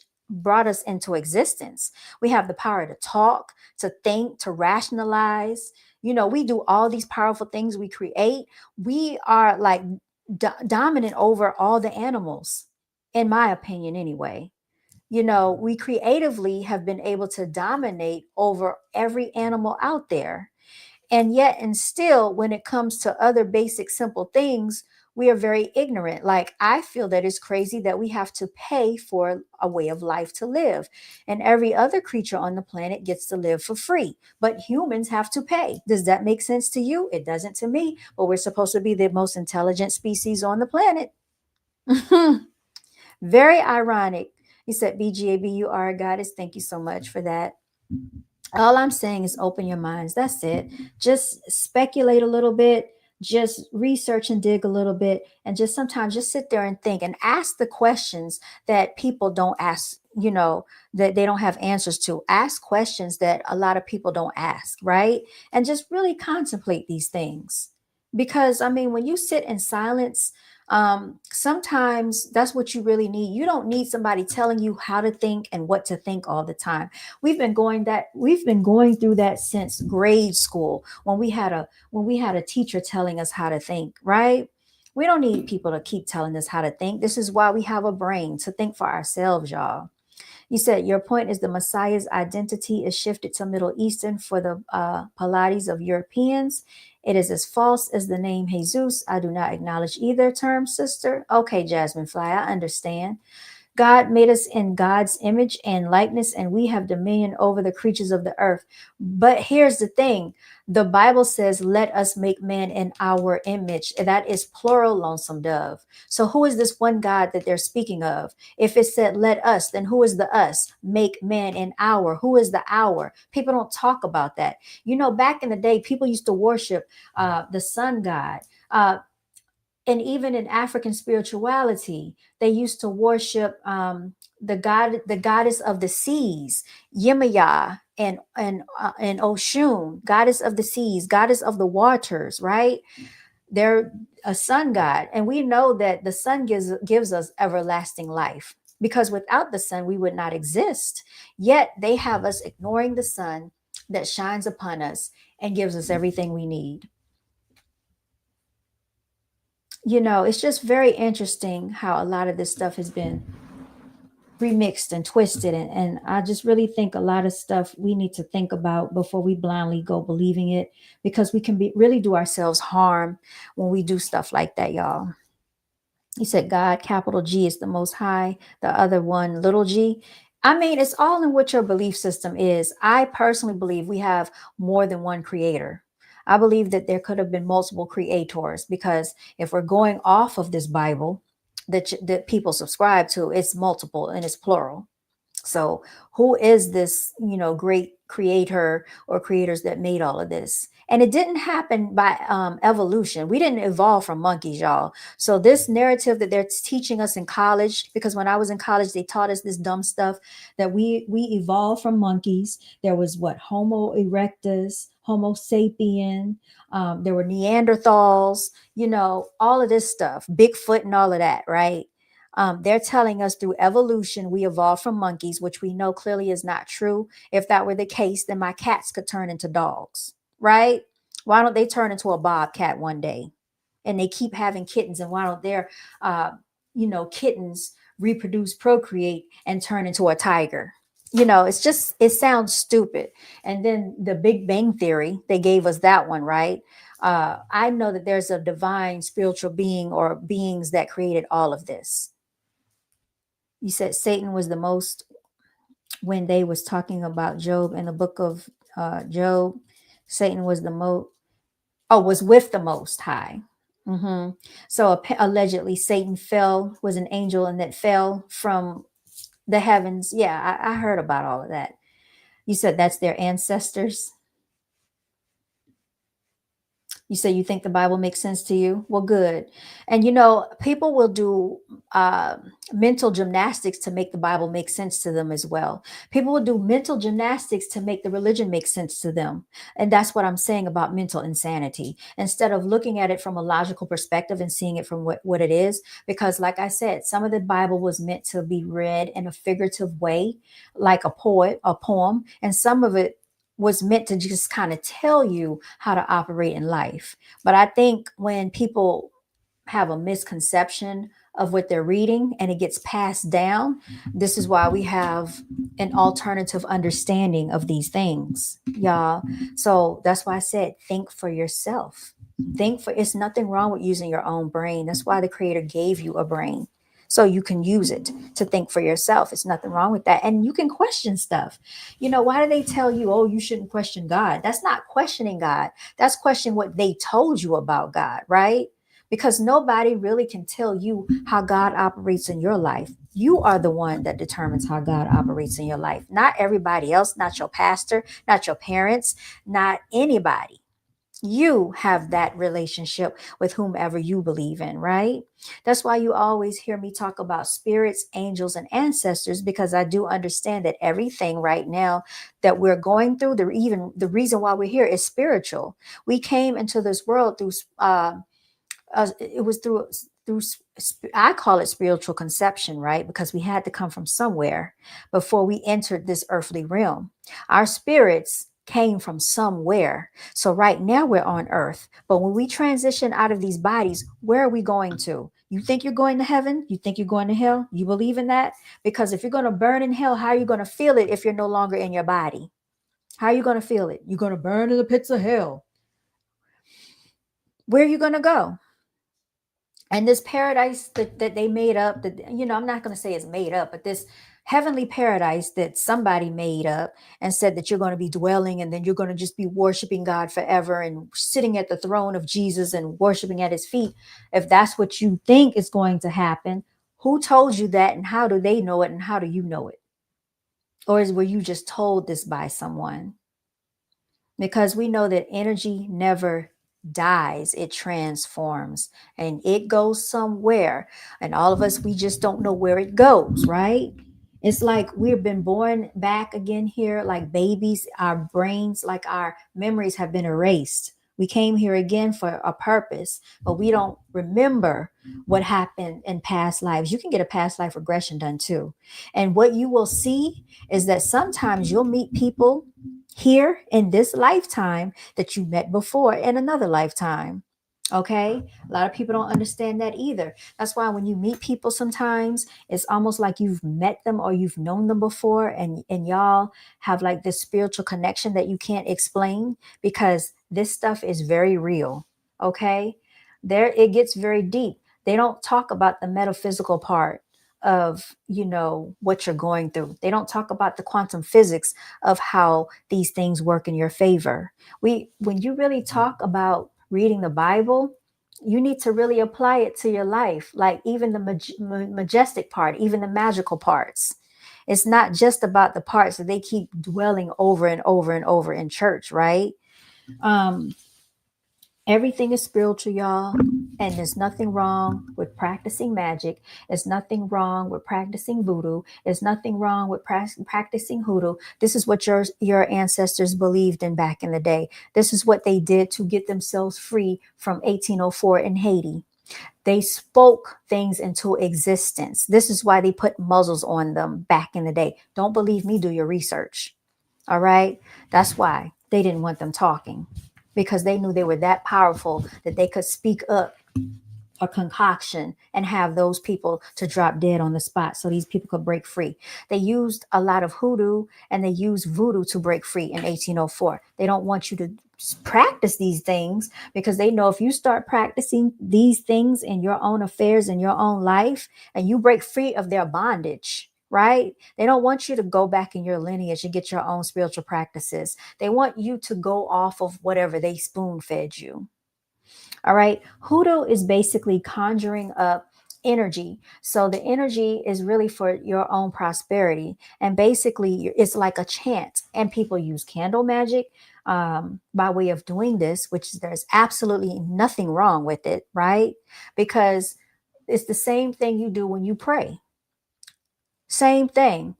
But they have you believing that it's only one way to get what you want, and that's getting on your knees and praying and praying and praying to Jesus Christ, or praying and praying and praying to God, or praying and praying and praying about it, right? But there are other ways to get things.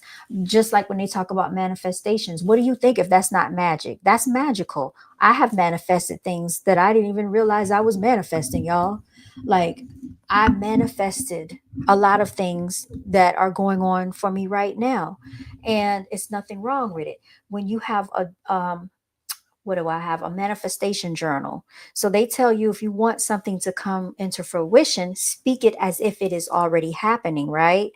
Well, what is that if that's not using words in the way of magic? They tell you to write it down, right? What if that is if it's not a magical way of manifesting? They tell you to um, act and to live as if it already is happening. That's a form of manifestation through way of magic, right? We are magical beings, y'all. That's what I'm trying to get through to you. We are magical beings. And this is the part that they keep leaving out because we're very connected with the universe. Do you understand that we have so many elements comprised within us? Gold, copper, all these things that come right here from this earth, that come from the universe, stardust, you all. We have a lot of things that we're comprised of. We are more special than what we know. And the DNA that resides in us that they told us was junk DNA is not junk DNA. It's just DNA that has not been awakened yet. It's just that they don't know the practice of it. They don't know. They haven't uncovered the real truth of it. So they tell us that it's junk. It's not junk DNA. And if you want to be technical, some of us have more strands in our DNA than others. I'm just going to leave it at that, and you can do your own research with it. I'm not a chemist, I'm not a scientist, but just go back and do some studying in biology. I love learning about the human body. I love learning about myself. There's nothing wrong with me knowing me. That's why the African proverb says, know thyself. But as long as they keep taking you away from knowing yourself, you're going to keep going outside of yourself and doing what? Being a victim, getting on your knees, not saying it's anything wrong with this, but getting on your knees, praying, hoping, wishing, and wanting, right? But like I said, as a whole, as a society, where have we gotten? Where are we right now with this 400 years of Christianity religion? Where have we gotten as a whole? You said everything comes from exploded stars. There's nothing that doesn't, says Dreaming Merc. You said, oh, eugenics. You said, eugenics. You said, we are stardust. Mm-hmm. BGAB, do we have a connection? Hell would be cast into the lake of fire. You said 2 Peter 3, heaven and hell will be thrown in the lake of fire. You said, do we know? Do they know? Good evening from Ohio. Hi, Art of War. 400 isn't like, you said 20,000 years. That's a long time, Dreaming. That's a long time. A very, very, very long time. And we also know that we're not in the time that they tell us we're in because they have switched the calendar around. We also know that with dealing with the zodiac signs, allegedly there's supposed to be a 13th zodiac sign as well. So a lot of things that we have been taught, it has been remixed. So we have to do our duty to go outside and do some research so that we can learn the truth about ourselves. It's almost like a jigsaw puzzle, y'all. A lot of things have been hidden from us. But trust me, like I said, if you really look back into history, these mystery systems that I was telling y'all about, that they stole out of Egypt, these people pillaged and saved it for themselves, and they do practice this stuff behind closed doors. So I remember I was watching this documentary about Hillary and Bill Clinton back in 2016, and Hillary Clinton used to go to Haiti a lot. Well, Bill Clinton slipped up one day, and they were like, well, where is Hillary Clinton? So Bill Clinton said, oh, I don't know if he used the term witches meeting, but she was in Haiti, but basically practicing some of those Haitian practices out there. Because, Haiti is real big on voodoo and hoodoo and stuff like that. You said Haiti House of Levy. You said proof is nice. Yeah, monologic proof is nice. Like a 13th tribe, like a 13th month. So yeah, it's just so interesting that they take a lot of these things and use it for themselves and have you to turn away from it.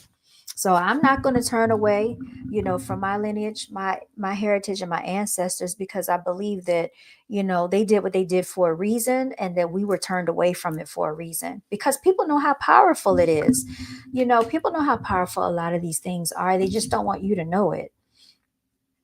Yeah, but let me see. I've been on here for 2 hours now. So thank y'all so much for tuning in. Thank you so much for listening. Thank you so much for watching. This was not to offend anyone, so I'm not trying to be offensive. You said Haiti has God's chosen in there. I'm not trying to offend anyone, but I just want to open up the minds, if at all possible, to people to kind of think, beyond what have been fed to us. You said don't leave. Don't leave. I've been on here for 2 hours. What more do you want from me? Y'all, I gotta rest. But yeah, thank you so much for liking. Thank you so much for subscribing if you did subscribe. And hopefully I have sparked something in your mind to do a little bit of digging, a little bit of research. I know when I get off of here, I want to probably do some more digging and research into this, because I've always been in pursuit of knowledge. I love learning. I love learning about different things. I just find it so fascinating, y'all. I enjoy it. You said stir your minds by way of reminder. There you go. And plus, I need to wash my hair. That's another thing, y'all. I have to cleanse my scalp. And we know cleanliness is next to godliness, everybody. Cleanliness is next to godliness. So everybody out there, if you're practicing, if you have an altar, they always say to make sure your altar is in a clean environment, so that your spiritual angelic angels and your spirits and stuff can help you, but you need a clean space, because they don't like filth, they don't like clutter, and they don't like filth and dirty houses and stuff like that. So if you do take a spiritual bath, cleansing your scalp, cleansing your hair, is a good thing. Clean the whole bathroom floor, mop it, clean the mirror, clean everything down if you're doing like a spiritual bath, y'all. And you can definitely submerge your hair when you do these spiritual. You said you massage my scalp. I love to study with you. We're studying together right now, y'all. So I'm just, sharing information. You don't have to receive it, but I do think that our ancestors did these things for a reason. And I do think we should venerate our ancestors, because they really sacrificed a lot for us, y'all. We would be remiss to let their memories die in vain, practicing these satanic holidays that have been fed down, passed down to us. And then you're passing this on to generation after generation. We really got to do better, people. We got to do better. Okay. Anyway, I'm going to sign off. Continue to walk in your divinity, y'all. You said Lone is a creep. Why would you say that?